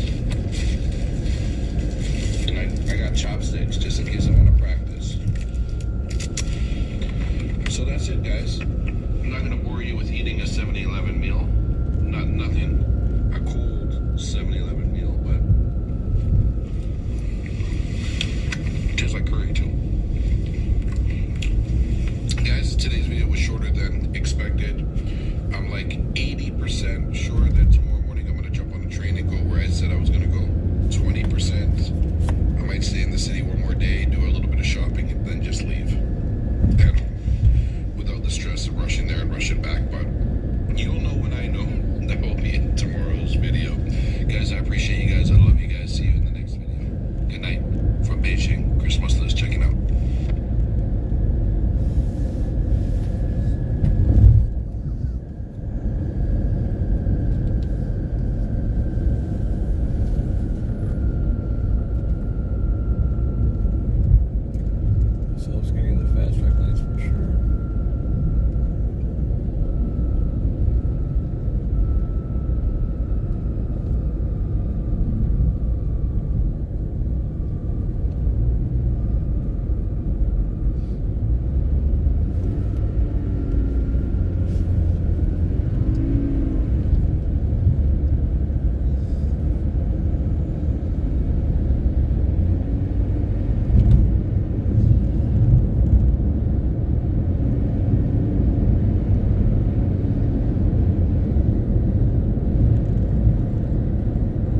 fast track lane go all the way to San Francisco?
thought you wanted to go to San Francisco. It's in San Francisco. Huh? Not in San Francisco. It's what? It's not in San Francisco. Well, what is it though? How come you didn't tell me? What is it? It's okay. You don't want to go? You want to go to the city of San Francisco or no? Huh? What do you want to see in San Francisco?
Chinese food today? Brought up Israel, saying that that's his main job, and he's actually focused on adult things. He doesn't have time for memes, guys. You know who's throwing massive shade, by the way? The nation in Israel. This is the adult drama, right? The meat candy thing is not even drama at all. So. Well, after being bullied by his chat, he finally reacted to the video, and I find it funny how he has to like pre-warn the audience and prep them. Hassan reacts to his Meat Canyon feature. I forgot to watch the Meat Canyon video. At least show me the parts that I'm in the Meat Canyon video, and I can react to it and get angry. What is it? Meat Canyon. Let's see. 22 minutes. These 4 miles of the worst. 20 minutes in. About to get both sides. I don't even think Meat Canyon is like that. Maybe I'm wrong, but I don't think he's like that at all. Like I say, he's homies with Noah Miller. So, and also, you guys need to be way chiller about shit. Yeah, he's not a bad person. He's a nice person in general. He's good. He's a pretty solid politics. Guys, wait, calm down. We'll decide after watching the video if we actually want to ruin his life and harass him for the rest of eternity, right? Trust me, guys, he has solid politics. Hey, Siri. He's a lefty like me. Call Devin.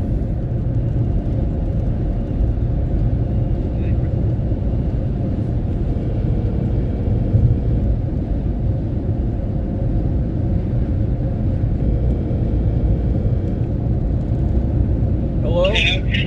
What's up, buddy? Where you at? I'm at work right now. What are you doing? Oh, I just thought you were in the Bay Area. I'm going to San Francisco. What happened? I said we're going to San Francisco.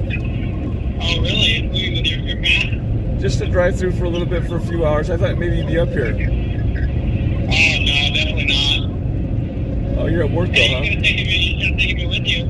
You know, no, just kidding. Yeah, no, next time we should go up, man. Oh, yeah, for sure. No, I'm just here working right now. All right. Well, let me know when you come to LA, man. I'll let you go because you're at work. What happened? I said I'll let you go because I know you're busy at working. Oh, well, I'm gonna be on my phone at work. But Are you at work right now? Yeah, I'm working right now. But, I mean, I'm allowed to be on my phone when I'm... Where you are? Oh, okay. How's everything going? Good? Yeah. How's everything with you? Good, thanks. Yeah, I just came back from visiting my sisters up in Washington State. Where? Oh, really? Okay. Yes. What are you going to do over there in San Francisco? Yeah, it's on the way home, so I thought I'm with my son. I thought I'd take him to. He wanted to go visit San Francisco. Oh, cool. Well, how fun? Be safe over there. Yeah, we're just gonna be here for a few hours. Are you just got over there right now? Yeah, I'm driving there right now. I'm live streaming too. Oh, how's the weather over there? It's not bad. It's a little bit cloudy, but it's supposed to be like around 77. Oh, wow, that's actually pretty good. It's nice, a nice short weather, right? Yeah, usually when I go there, it's like freezing. Yeah, no, I know, but today it looks like it's because the sun's out and it's getting towards spring, so. Good, very good. Yeah. Well, we should be up there, man. Anyway, I'll let you go because I know you're working. All right, then will you have fun? All right, talk to you later. See ya. All right, take care. Bye-bye. Anyway, so he finally reacts to the video, and he's trying his best to not seem butthurt about the situation. Obviously, last time he was launching the video, so this time he's trying to cope and smile. But then he calls him like a centrist because he made fun of both sides. Everything is political, guys. Look at this is Bay Bridge, dude. Check it out. This is the bridge. This is the bridge. It's absolutely awesome.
a Cancún. Qué felicidad. So vamos a empezar, guys. We're gonna start things off right. ¿Qué hora es, más o menos? Son las 8:36 de la mañana. Alright. So it's very early, but it's 5 o'clock somewhere. Muchas gracias. Salud.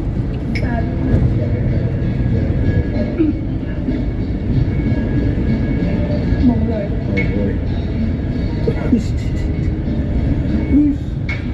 Muchas gracias. Alright guys, so traveling with a Colombian lady friend is tough, guys. Tú estás muy estresada saliendo de acá. Like, we haven't even like passed security and she's like, hold on, I gotta she's just stuttering. So imagínate si estás así esta mañana cuando lleguemos allá a México. Ay no, terrible. Es que migración me molesta mucho, entonces estoy un poquito nerviosa. And I read so much that like they send a lot of Colombians back when they go to Mexico. So you gotta have your whole itinerary printed out and all this stuff because they question just about everything. So we'll see how it goes, guys. Anyways, the flight is boarding, so vámonos. See you in Cancún, cabrones. We've been having mimosas before that shot. Lady, ¿qué es una mimosa? Jugo de naranja con vino, creo. Oh, yeah, pretty much, yeah. Alright. ¿Qué tal? ¿Te gustaron? Delicioso, delicioso. Yeah, I know she'll like it, guys. So it was her first time and it was just cute when she's like, what the heck is that? So, ¿qué toman normalmente en Colombia así en la mañana? Algo suave. Pero, ¿de qué tipo de trago? Alcohol. ¿En la mañana? ¿Algo así o no? No, de pronto un vinito. We should probably get something to eat before you get to the city because the city's expensive. Are you hungry? Are you hungry? No? You want anything to eat? You want something No creo.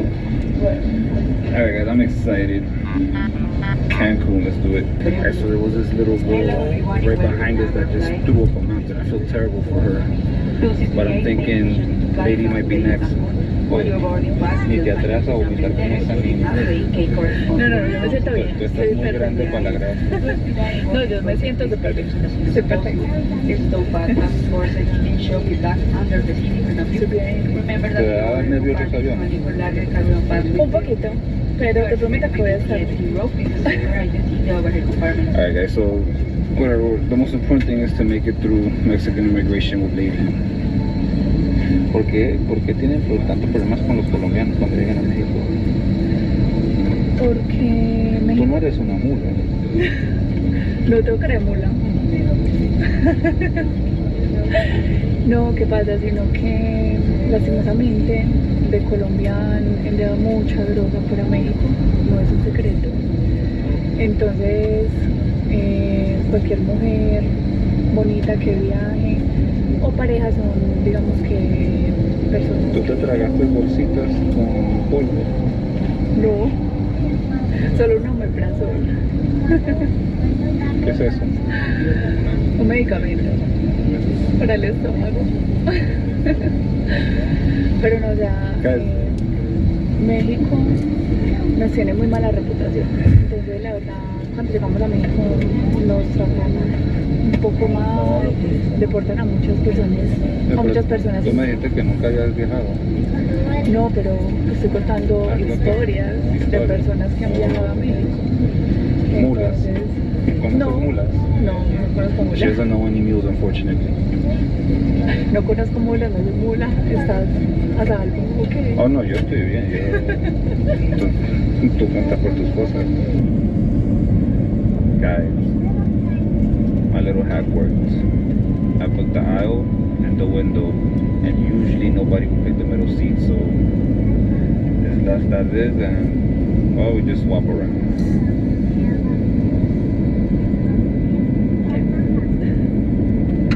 This is San Pablo. Traffic is going pretty well. You know, normally when you arrive to Cancun, you see the ocean, the beautiful Gatorade blue. ¿Qué tal te parece acá? No me ven mal todavía.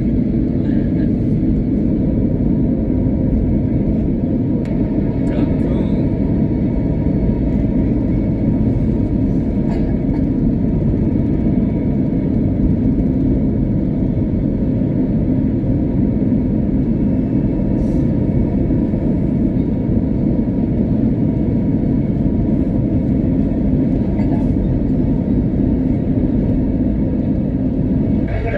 officially in. La mula entró. You want to go to Cancun, buddy? We're needed by multiple services for transport. We have none at the moment, but we're just gonna call a rideshare. Oye, gente con suéteres. No eres la única. Está haciendo frío. I thought she was gonna be the only one because she has this sweater on, but it's actually chilly in Cancun. Yo pensé que iba a hacer mucho calor. No, está haciendo frío. So right now, apparently, I don't know if Uber is super illegal in Cancun or some scam, but yeah, they're like asking us so many questions to get out. Está nerviosa. No mucho, pues es algo que también pasa en Colombia. No, a mí nunca me para la policía así y preguntan tantas preguntas al rideshare. Sino que yo creo que ellos vieron cuando nosotros nos montamos al carro. Entonces ya lo tenían hecho ahí atrás. Alright guys, so they wanted to detain our Uber driver. They wanted to see my app. I asked him questions if I had to legally show it to him, and he said no. So I opted not to do it. So now, para encontrar un taxi. There's 1,000 options, but now I don't even know who to trust. Bienvenidos a Cancún. Por lo menos está saliendo el sol. Verde, hay azul, hay roja, naranja. ¿Y cuál es el taxi aquí y allá adentro? Ahí vas a pagar impuestos. Es más caro. ¿A dónde vas? Voy al centro. ¿A qué parte vas? Al mero centro, al ADO, al 28, a la NADE. Sí, por ahí voy. Mira, yo te cobro $6.50 el taxi. Ese tiro ahí, te voy a mostrar el precio que te van a dar. Fíjate, te estoy dando el precio. Ahorita, pues, si quieres, tú eres libre, ¿eh? Puedes checar tu precio de líquido. Aquí dice centro y zona hotelera. De 1 a 4 personas, mira. 1.400 pesos. Vas a pagar allá adentro. Dice centro, en amarillo dice centro. 1.400 pesos. Ajá, centro y zona hotelera es lo mismo, los dos lados. 1.400 pesos.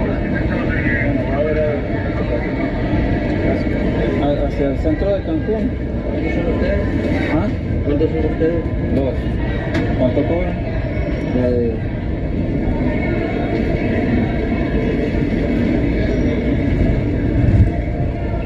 Esas son las tarifas que manejamos. Para el centro de Cancún, me dices que vas, se toma como zona de Cancún y el costo sería de 700 pesos por 2 personas privadas. Ya tengo el carro listo para salir. ¿Sí te hace con tarjeta? Sí, también. Ok, dame a ver qué me cobra el caballero allá para ver qué mismo problema. Dame a ver qué me da mejor precio. Amigo, ¿cuánto cobran al centro de Cancún? ¿Qué parte del centro vas? ¿Ah? ¿Qué parte del centro vas? Ahí. Avenida Bismarck. Este es el precio. Lo primero que te lo puedo dejar es 50% de descuento, 700 pesos. 700, de lo mismo que... Sí, gracias. Vamos a ver quién me da el mejor precio acá. ¿Quién me da el mejor precio? ¿Cuál es? Diga a ella. Al centro de Cancún, ¿cuántas personas son? 2 personas. A ver, 23, Avenida Nade, Parque de las Palabras. Mira, ¿qué precio te dijeron en taxi? ¿Qué precio me das tú? Tengo taxi privado, tengo colectivo de camiones en el taxi. El más económico, ¿cuánto? 250 pesos por persona, los dejo en la ubicación, pero hay que esperar y vamos con más personas. Me toca esperar, se me da 500 pesos. Como es por los dos, los dejo en la ubicación, pero hay que esperar. Es un compartido, es un colectivo. Sí, entiendo. ¿Y el privado? Privado serían los mismos precios porque tenemos todos tarifa mínima. Entonces, en privado, todas las empresas vamos a tener el mismo precio. De hecho, no es que la pago el amigo en la tarifa mínima. Ah, ok, se llama. What is for life? Sí.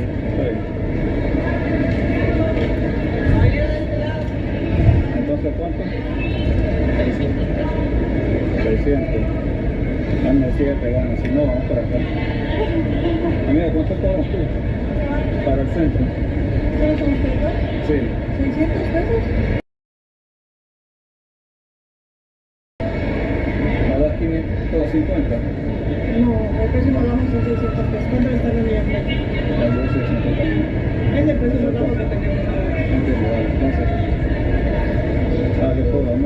siento. Estoy diciendo, para tocar el gas. Que no sé, estábamos en un Uber y lo paró la policía. Es que... Y como media hora ahí chequeando al señor, después que viendo mi celular. Es que el Uber... Bueno, la Guardia Nacional, ¿no? Storage.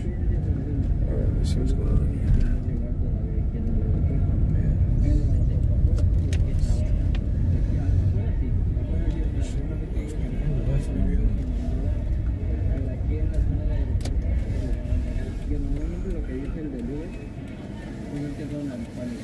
Let's go to the bathrooms. I can use the bathroom. I mean, go to restrooms. I can use the bathroom. It says no turn on red.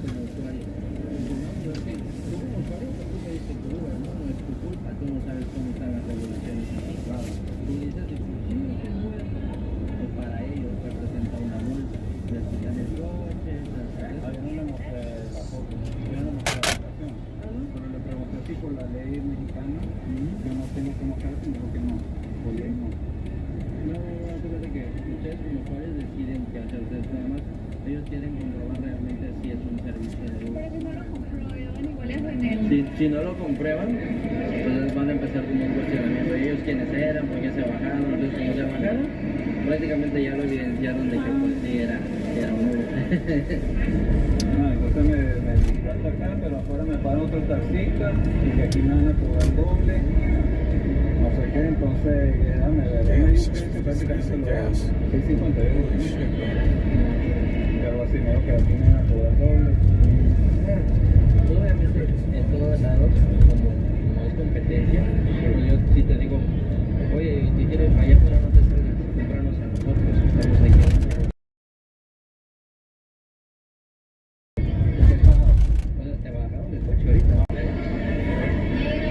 I think we got one, an official one. Burger King, here's Burger King right here. You want something from Burger King? No?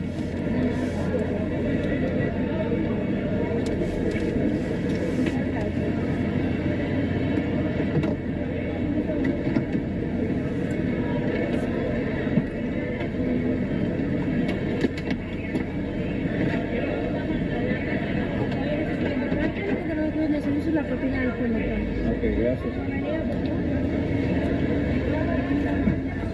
Wow. Alright. So, it's about the same price as Uber. Honestly, I got charged like 600 pesos. 600 pesos way. Alright, so where I needed to go, the ride strap is actually charging a lot more. But earlier it was a little bit less. It was almost the same. ¿Esta es la dirección de dónde van? Sí, hacia el centro, por favor, caballero. Guys, check out the neighborhood, very low. ¿Y cuál es la zona más peligrosa de acá, de Cancún? Más para atrás, contar por el mercado 23. Pasando lo que es la López Portillo, allá de Teotama. Ok, so el mercado de esa comida que dice que vayamos atrás de él es peligroso. ¿Mande? Atrás del mercado 23 es peligroso. No, ahí en el mercado 23, no pasando a la López Portillo. Y tú, cuando esté el mercado 23, como unos 3 kilómetros es la López Portillo. Ok. Ahí no te voy al otro lado porque ahí sí ya estamos peligrosos. No, Popeye's chicken? Y peligroso en el sentido de que matan, roban. Ándale, te saltan ahí. Is Popeye's chicken open? Copiado. Amiga, ¿este es el Airbnb? ¿Ah? Ni idea. Popeye's chicken. ¿Qué departamento le dieron? Esto. Sí, es aquí. Pues entonces atrás del mercado 23, no vayamos para allá. ¿Y el barrio más peligroso de Cancún, cuál dirías tú que es? Ah, no, pues tengo que yo te tengo que pasar la López Portillo hasta allá en la parte de Okay, alright. Bueno, pues muchas gracias, muy amable. May not be open because Te this ahorita aquí. is not the door, so you can open the door. Te vas aquí como si nada te vas para No, let's go somewhere else. aquí todo caminando. Y ahí vas a salir a la otra vez a Calle Guzmán. Ok. Perdón, vas a salir a la Tulum. Ajá. De lado izquierdo te vas caminando y ahí está el ADO. El ADO, ok. A ver, Y también hay sobre la avenida Tulum hay comida también. Ok, tacos, todo, de todo. Ok, tacos buenos. Sí. Ok, excelente, muchas gracias, papá. Quédate. Feliz.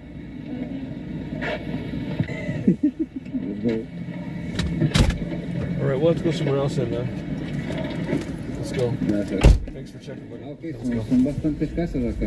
Sí, aquí en las escaleras del departamento 8. Baby, ¿qué tal te parece esto? Increíble. Maravilloso.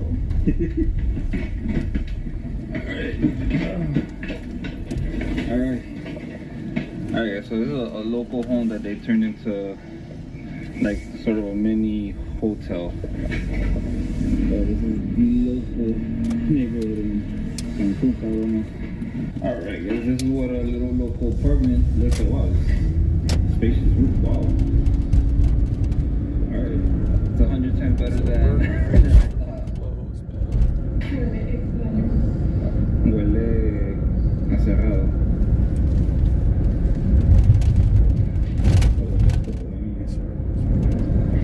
Alright guys.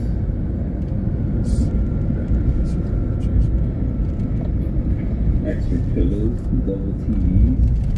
¿Dónde mejor vista? ¿En Cancún o en Medellín? Con esta vista creo que en Medellín. No, pero está chévere. Guys, we have a beautiful top view. Check it out. The sun is nowhere to be found. Amigo, ¿dónde puedo conseguir comida mexicana de verdad por acá? Por favor. Mercado, pero ya es tarde. Buscando tacos, pero de verdad. Pues aquí solo está que toquen pizza. No, ahí quiere comida. Todo el mercado. Tacos. Comida china, comida... ¿Tacos quieren? ¿Tacos? Sí, tacos. Comida mexicana. Entonces vaya que se vaya a la... Que se van en taxi o... Ajá. Le dice que los lleve a la taquería que está antes de llegar a Soriana, antes de la Cabana. Hay una taquería muy buena. Soriana. Soriana. Ok. Se llama, creo que el Fogón, algo así. Fogón, vale. Gracias. Oh, this is the local part of Cancún.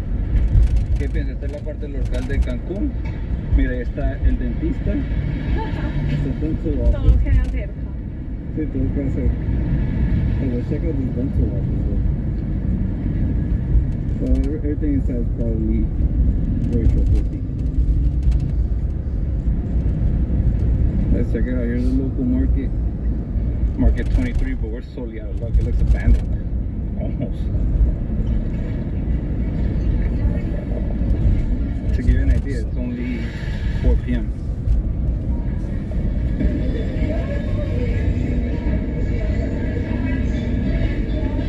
Creo que estamos muy tarde para la comida.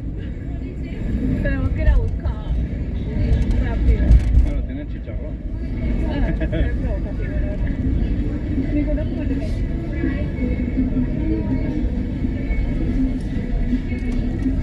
Check that out.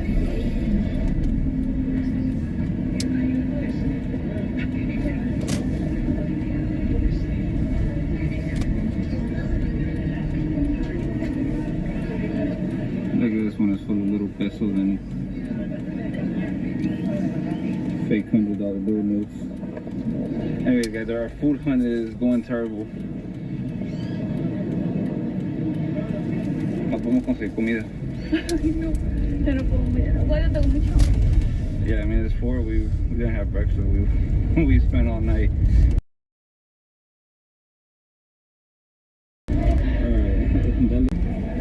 Alright guys, this looks like the last place that's available.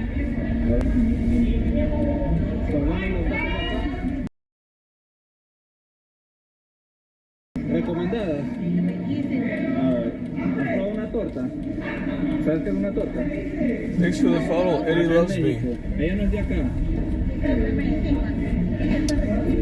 Pero cuando dices torta, I got off here Pues en Colombia una torta es una torta to con look for some harina. food off the. This is San Robles, but I can't find anything. I thought this place is pretty open. Alright guys, I'm excited. Like it's fun seeing people's first time places. So when I first came to Mexico and somebody told me torta, I was thinking like a birthday cake. But here it has another meaning. Torta means sandwich. These were made for not tall people. Porque muy incómodo, pero bueno. La señora que las tortas están buenas. And it's just that meat over there. Me dice que las tortas son muy buenas.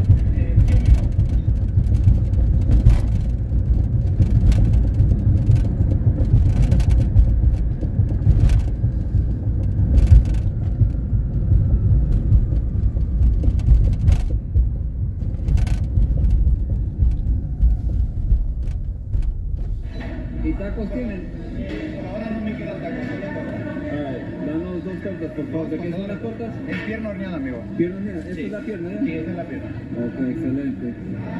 ¿Serían 2 tortas? Sí, 2, por favor. ¿Las 2 van con todo? ¿Qué es todo? Lleva lo que es la ensalada, salsa verde y mayonesa. Para mí ponle todo. Tú no sé. El picante no, el picante es aparte. Es la que está en los... Aquí en México el picante siempre es aparte. Sí, siempre es aparte. Vale, ¿serían las 2 con todo? Sí, por favor. Okay.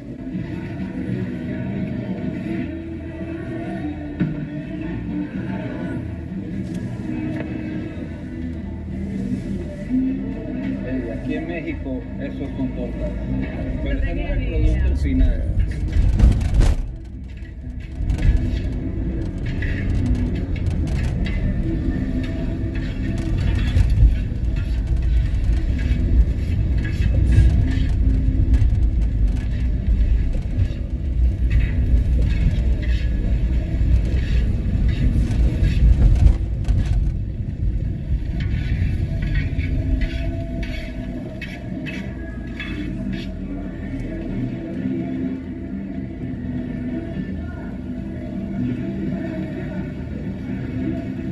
Pierna le pone guiso o algo, simplemente natural.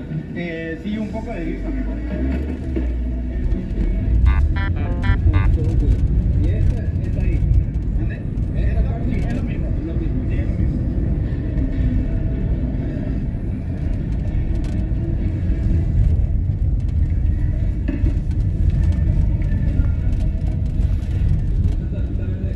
Es de tomate.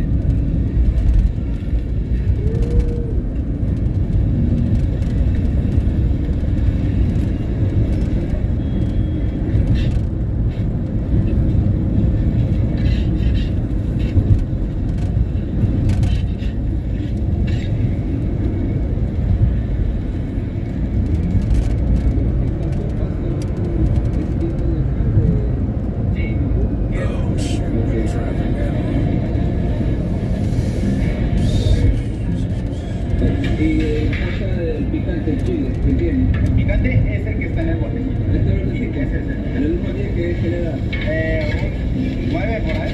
¿Un 9? Sí. Gracias. Vale, amigo. ¿Y estas qué son? ¿Son el picante? Es lo mismo. Es lo mismo. Bienvenido a México, güey.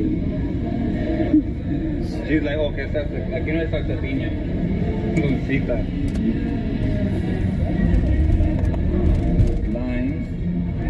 Salsa para Lady de tomate que dice que no pica. Vamos a ver, a lo mejor no pica ahorita, pero mañana sí. Torta mexicana.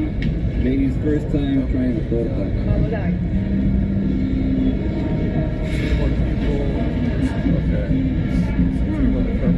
Está muy rica.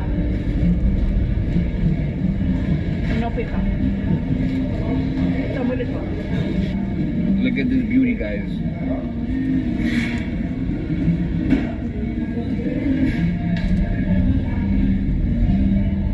He said this is a 9. We're gonna put this to the test. Been dying for some real freaking hot sauce, some real chile. Real chile. It's a soft torta, guys. That bread is nice and soft. That's good. Oh, that smells delicious. I want a torta. Quiero comer una torta.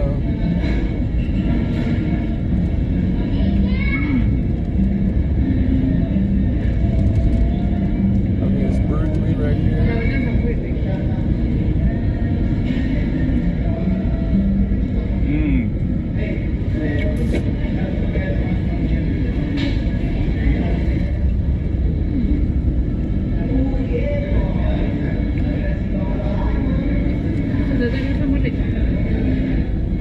A ver, de tomate. La picante también. On a 1 to, let's go 1 to 10. I'll get the spice a level 5. Sí. Sí, o sea, así. With the Mexican food we have in Medellin, I'm like, yo, this is not spicy at all. Nothing is ever spicy. Even like Indian food that I find, it is not spicy. And then when I find something spicy, I tell her it's like a 2. And she tried that and she almost died. ¿Te acuerdas del biryani? El pastel ahí, de que te dijo de picante como un 2. Y 3 segundos después, no, she couldn't take it. She can't do picante, guys. It's quite sad because it really enhances the food. Definitely. And it's been a while since I had a torta, guys. I would have tacos, but they didn't have any tacos today, so we get what we can, and this meat is fantastic, guys. This is the local taste. I want her to try something like for real.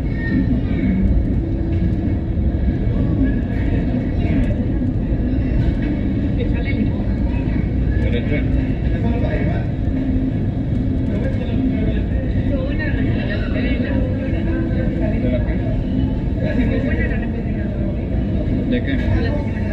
Ah, sí. Yeah, the ladies, they're spot on, guys. This is, if you're in this market, number 23, I recommend.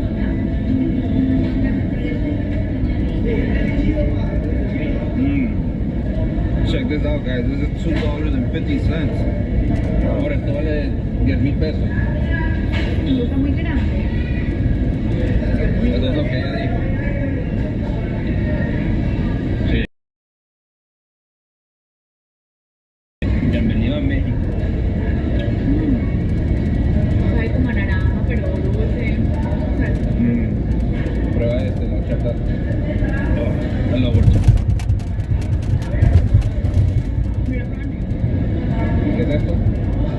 naranja, papaya. That's good. She doesn't have to fruit. I got the agua de horchata. Guys, what I love most is the generous portion of meat that they put. Have a look. All this fall out of my torta. 230, ¿no? I got so 230 pesos. That's like 11 bucks. $11. Como 50,000 pesos. 70,000. Guys, this was very good. Esto, gracias, amigo. Todo muy rico. Guys, freaking delicious. Super cheap, guys. Each torta is $3. Look. Look at the prices.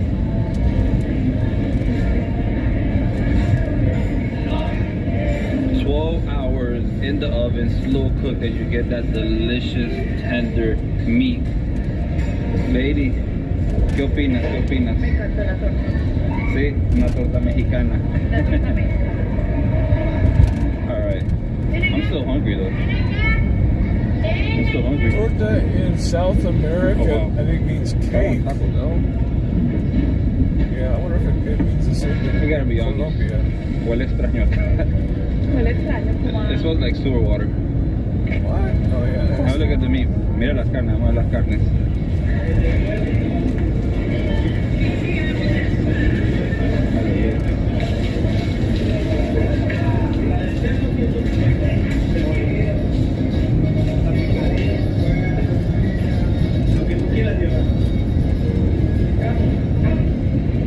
The market is multi-purpose. Ooh, what is this? Amigo, ¿qué vendes acá? Chicharrón. Chicharrón. There's San Francisco right ahead, I guess, isn't it? So, fast track or imports. Fast track or imports. Un lado más local, pero no es turístico. Because locals aren't buying this stuff, but I see locals buying cheese and certain food, so they come here to eat and get food. Check out the Mexican piñatas, guys. Right, guys. That's the picture. Esta es una tienda dedicada a la Santa Muerte. Sí, me da un poquito de miedo. La verdad le tengo mucho respeto, pero bueno, es muy cultural.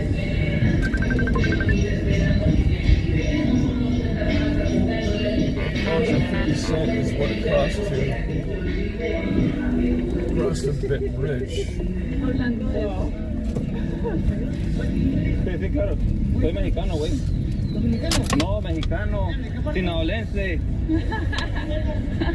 Hey, guys, that spot over there, it was a putero. I'm passing by and there's that old dude outside. Yo pensé que era como un club de rap y cuando veo como, I saw like 10 women in there, I'm like, yo, what the heck? And then it took a while, but it hit me, I'm like, okay.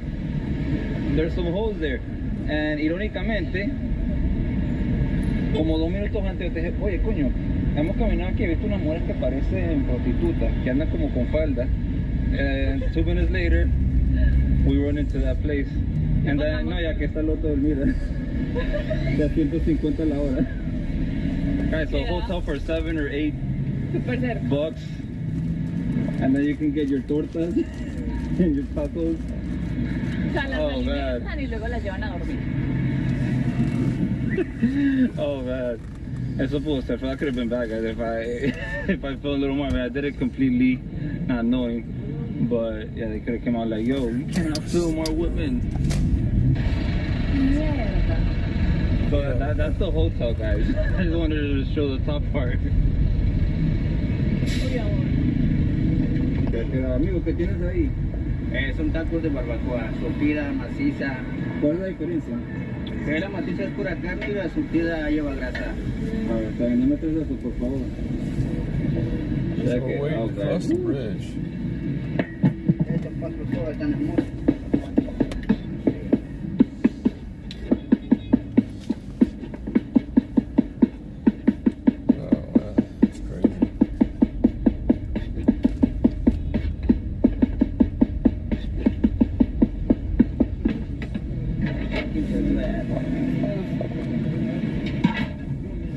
¿Ese caldito qué es? El consomé. Consomé, looks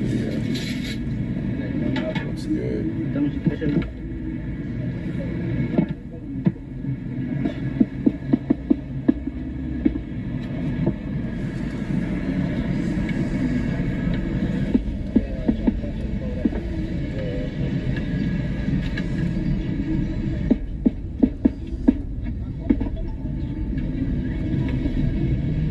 Excelente. Muchas gracias. Alright. Lady, estos son tacos de verdad. These are real deal tacos. Se ven delis. Ah, y viene con sopita también. Sí, viene de cortesía. Ok, ¿y cuánto es cada taco? A 22 cada uno. 22 tacos, ok, muchas gracias. No, 4,000 cada taco. Estoy muy feliz, me encanta comer. Me encanta comer y comer tacos en México. Increíble. Bueno, estos son tus primeros tacos en México. Sí, son los primeros. Una vez de Medellín probaste de esto con los tacos, los de birria, parecido, pero nada, esto es lo propio. Vamos a ver qué tal está. Vamos a probar el primero. Eso es con doble tortilla. Sí, así es. Huele muy bien. ¿Eso no pica? No creo. Solo hay una forma de investigar. Bueno, pica. Wow. Eso es como el caldito que nos dieron la otra vez. Y vamos a echarle limón.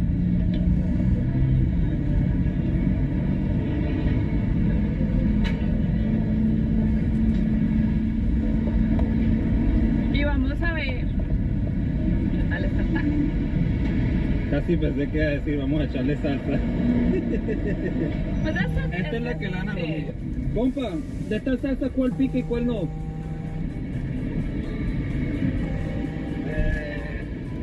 La que pica más son estas. La roja y este es puro habanero. La que pica menos es... Este es puro habanero y esta con qué es? Chile de árbol. Chile de árbol. ¿Y esa? Este es tomate con habanero, pero muy poquito.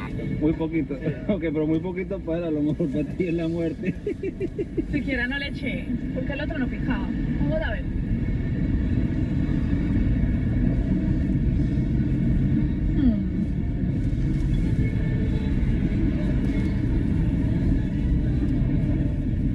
Me encanta. Vamos a echarle más limón. Sí, tu vida nunca va a ser lo mismo. Después de probar tacos en México. Ya ningún taco en Medellín va a ser suficiente. First things first, guys, the almighty lemon.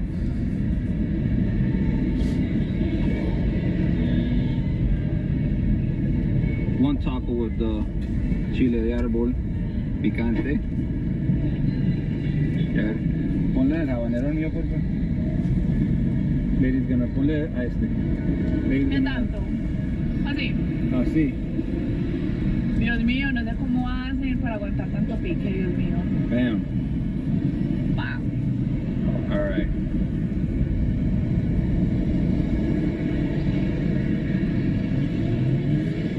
Last but not least, the consommé. So let's go with the real spicy one, guys. He said this one is just straight up habanero.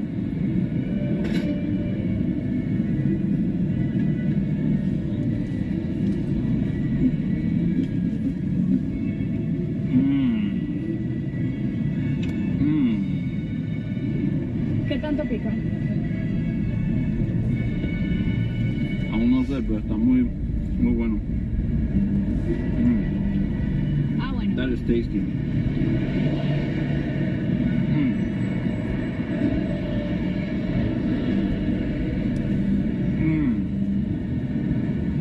Good stuff, good stuff. ¿Las tortillas de qué son? ¿Ah? ¿Son de maíz? Gracias. Alrighty, guys. So, yeah, I mean, it's hot. I bit into a bunch of habaneros. It's getting hotter as we speak. But delicious, guys. So you can have the meat two ways. You can have it with fat or with no fat. I went with fat. I think it personally just gives it a very good taste. Let's try it with the chile de árbol sauce.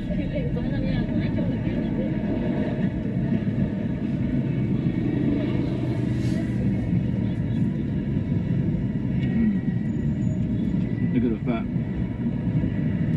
Sí pica. La habanero sí, pero No, just like one cart, no? esta no. It's crazy longer. I wonder why it was backed up.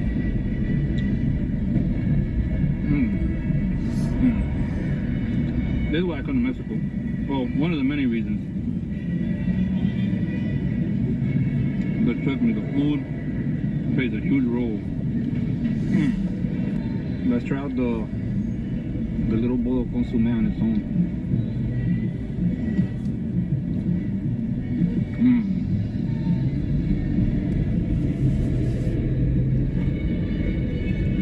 Hey, listo, amigo, gracias. Todo muy rico. Alright, guys. Good stuff. Ladies first time trying Mexican street tacos. ¿Qué tal? Here we go. You ready to see the bridge? Esto está bueno. Done, man? Unos que son mucho mejores. Alright, let's go. Do it. So these were good, guys. Good stuff.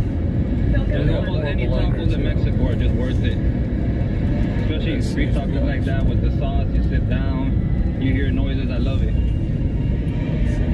So it seems like this is very popular over here, guys. This pig leg with that type of bread. Oh, creo que puedo comer en un sitio más.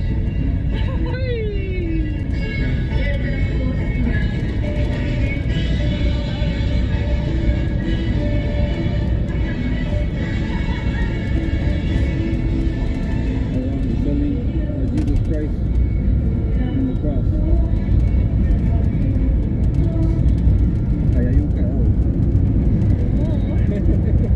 No me asustes de esa manera.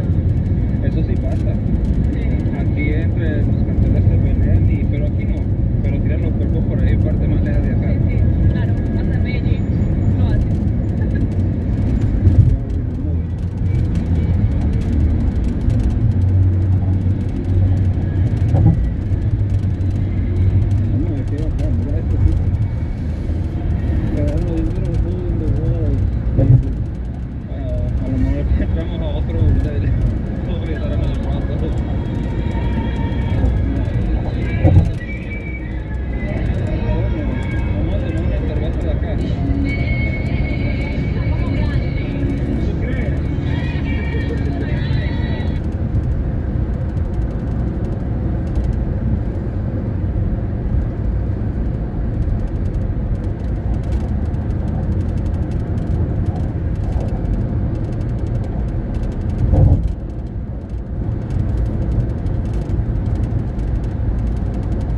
dining hall.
across the Bay Bridge into San Francisco. Right. This place wasn't what I thought either, guys. So it's like not a brothel, but it's a place with like older waitresses, and they sit down with the guys and they conversate, they have a drink with them. ¿Qué pensaste de este sitio? Bueno, la música increíble. Me parece chévere, es algo como muy... Pero las señoras como se sientan ahí, empiezan a tomar y acompañan son como a los citas, clientes. son como citas con los clientes. Sí. O sea, ellas venden y además les dan compañía para conversar. Yep. Well, the walk continues, guys. Not really walking anywhere, just exploring the locals. ¿Qué piensas de Cancún por hasta ahora? Bueno, realmente los barrios están un poco feitos, desorganizaditos, pero bueno, falta mucho por ver. Empezamos desde abajo, vamos para arriba. What do you think of the Bay Bridge, buddy? Nice? Thumbs up? Guys, have a look at what I found.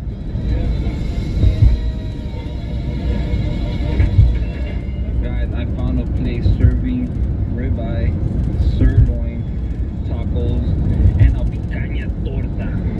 A picaña torta.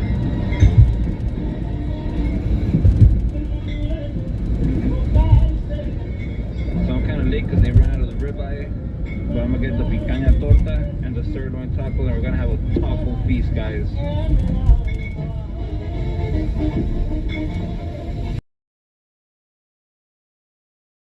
Eso es la picaña, ¿no? Sounds good. ¿Y tú? Yo, argentino. Argentino, sí.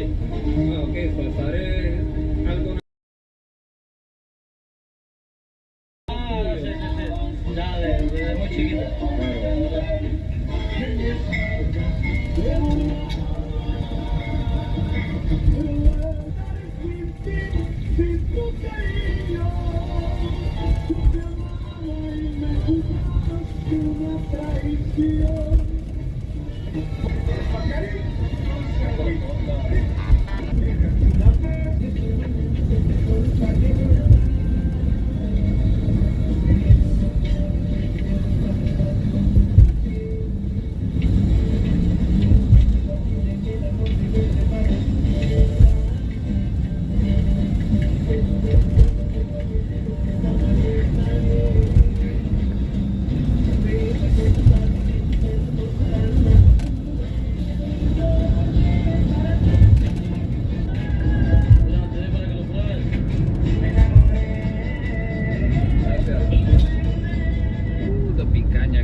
There's a Golden Gate Bridge over there. Can you see it?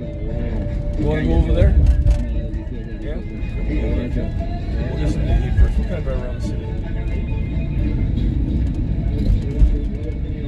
Hey, more, probar la carnita, por un pedacito de carne. Eso se ve delicioso.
Embarcadero. Go to Chinatown, get some heat. There's levels to this, and this is at the top. This is right at the top. Oh my God. The hard thing is finding parking.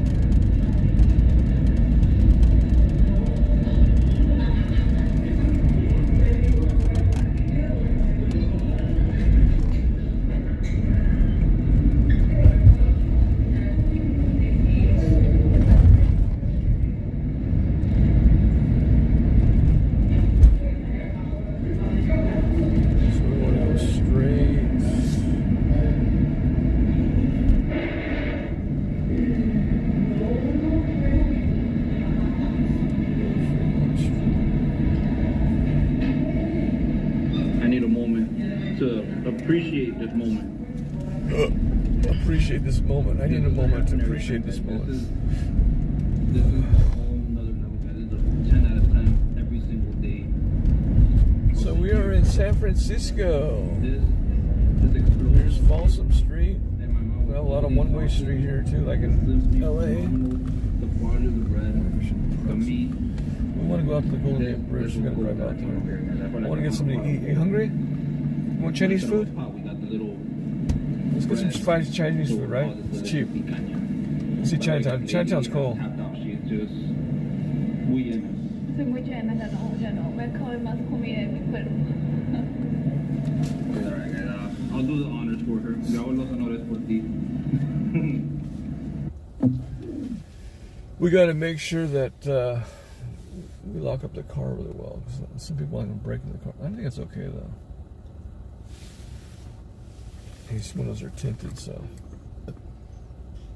there's a lot of people here in San Francisco. There's a lot of crime. People breaking the windows.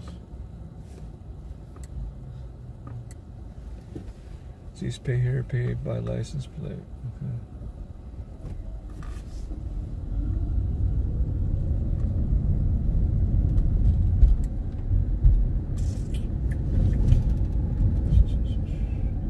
Looks a little bit cold. What's the temperature out here in San Francisco?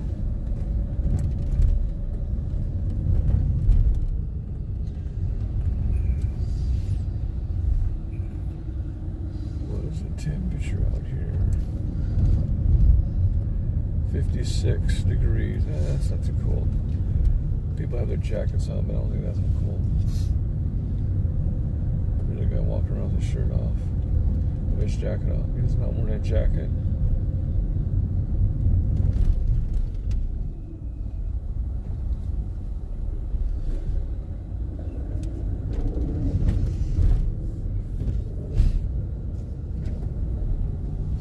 Now we're going into the bridge, I think, right? Or something.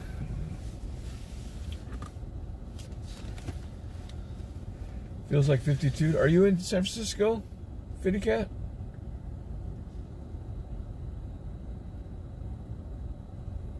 We're going down to Chinatown. I want to get something to eat because I'm hungry.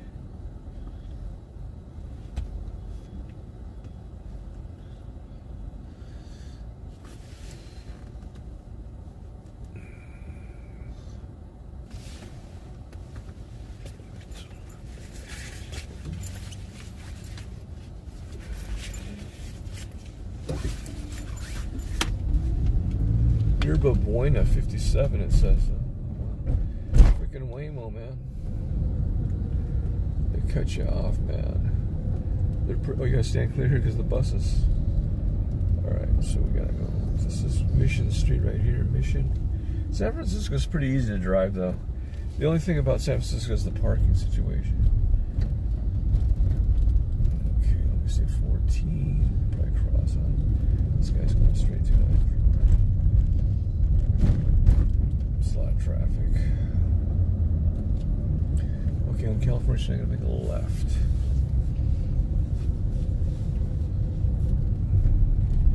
I've been to San Francisco so many times.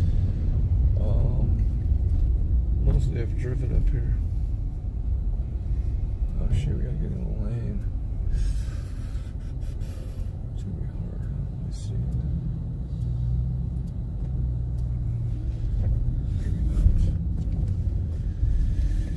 Just want to go straight and then left. so traffic is a little bit busy. Go straight this way. We don't want to get stuck. Oh, there's a cable right there, that old cable. Yeah, we can do it here.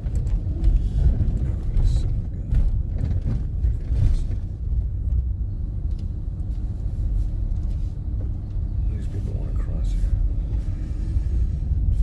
Here's California Street, that's what I want to go on to. Damn it. Can we make a left? Oh, we can go straight. Yeah, look at these guys are making a left here. We want to make a left on California Street and then go up to Kearney, Washington. Oh shit.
St. Mary's Garage.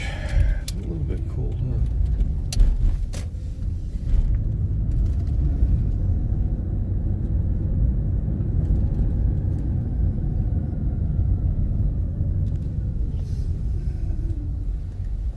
Looks like this is Chinatown right here.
There's no parking 2 a.m. to 6 a.m. Oh, Tuesday and Thursday is street sweeping. Okay, that makes sense. You can't park on the street. It's got to be on the right side.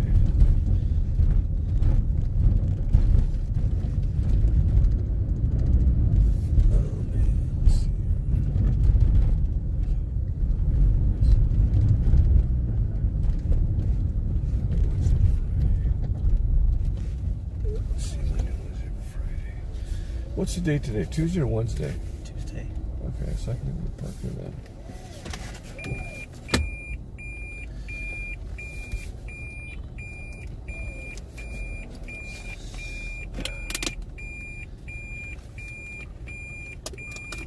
No stopping Monday through Friday, 9 a.m. to 3 p.m., huh? Fuck, it says, huh? Damn.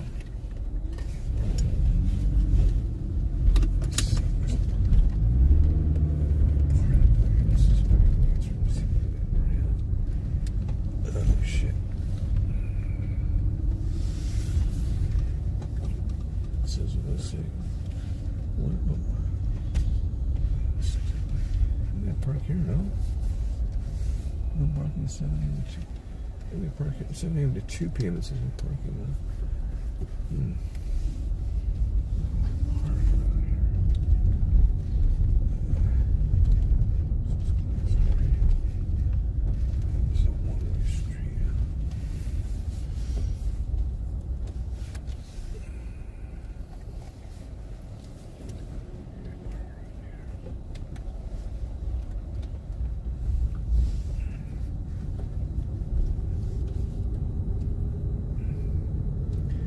Maybe this one right here we can park.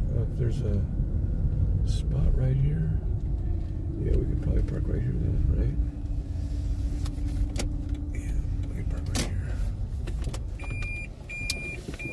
here. Here, move it. Oh, there's this curb. So when you park on the street and it's downhill, you have to move your tires to the right. Did you know that? So if you roll downhill, then your tires will go opposite direction. You know, rock in the go into the curb. All right. So I'm gonna take everything out of here. Let me take. Let me see how cold it is out there. I don't think it's that cold, is it? Okay, we gotta figure out 9 a.m. to 3. It says no 9 a.m. to 3. What's it? No stopping 9 a.m. No stopping 9 a.m. to 3 p.m. What the fuck? Except metered commercial vehicle. Oh shit, we can't park there then. Holy fuck, I can't park there then. Let me see. Damn, I might have to just park somewhere in the fucking. Let me see. Why does it say no parking? Except metered when commercial vehicle loading.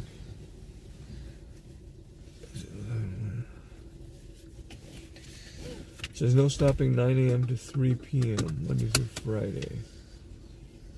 Oh, fuck, I don't know. Is it another one down? If you go down to the car, it doesn't say the same thing, does it? No. Okay. Let me just get out of here. Can't park with that. Oh, fucking A, dude. Gotta look for some parking here, man. Think about Chinatown. Oh, this one I think we can park here, right? Yeah. This one we can, right? This one? Yeah. Alright, let me see if I can get this one.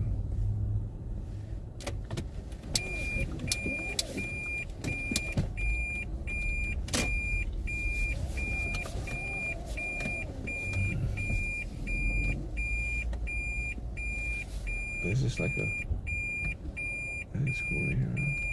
The bar right there, huh?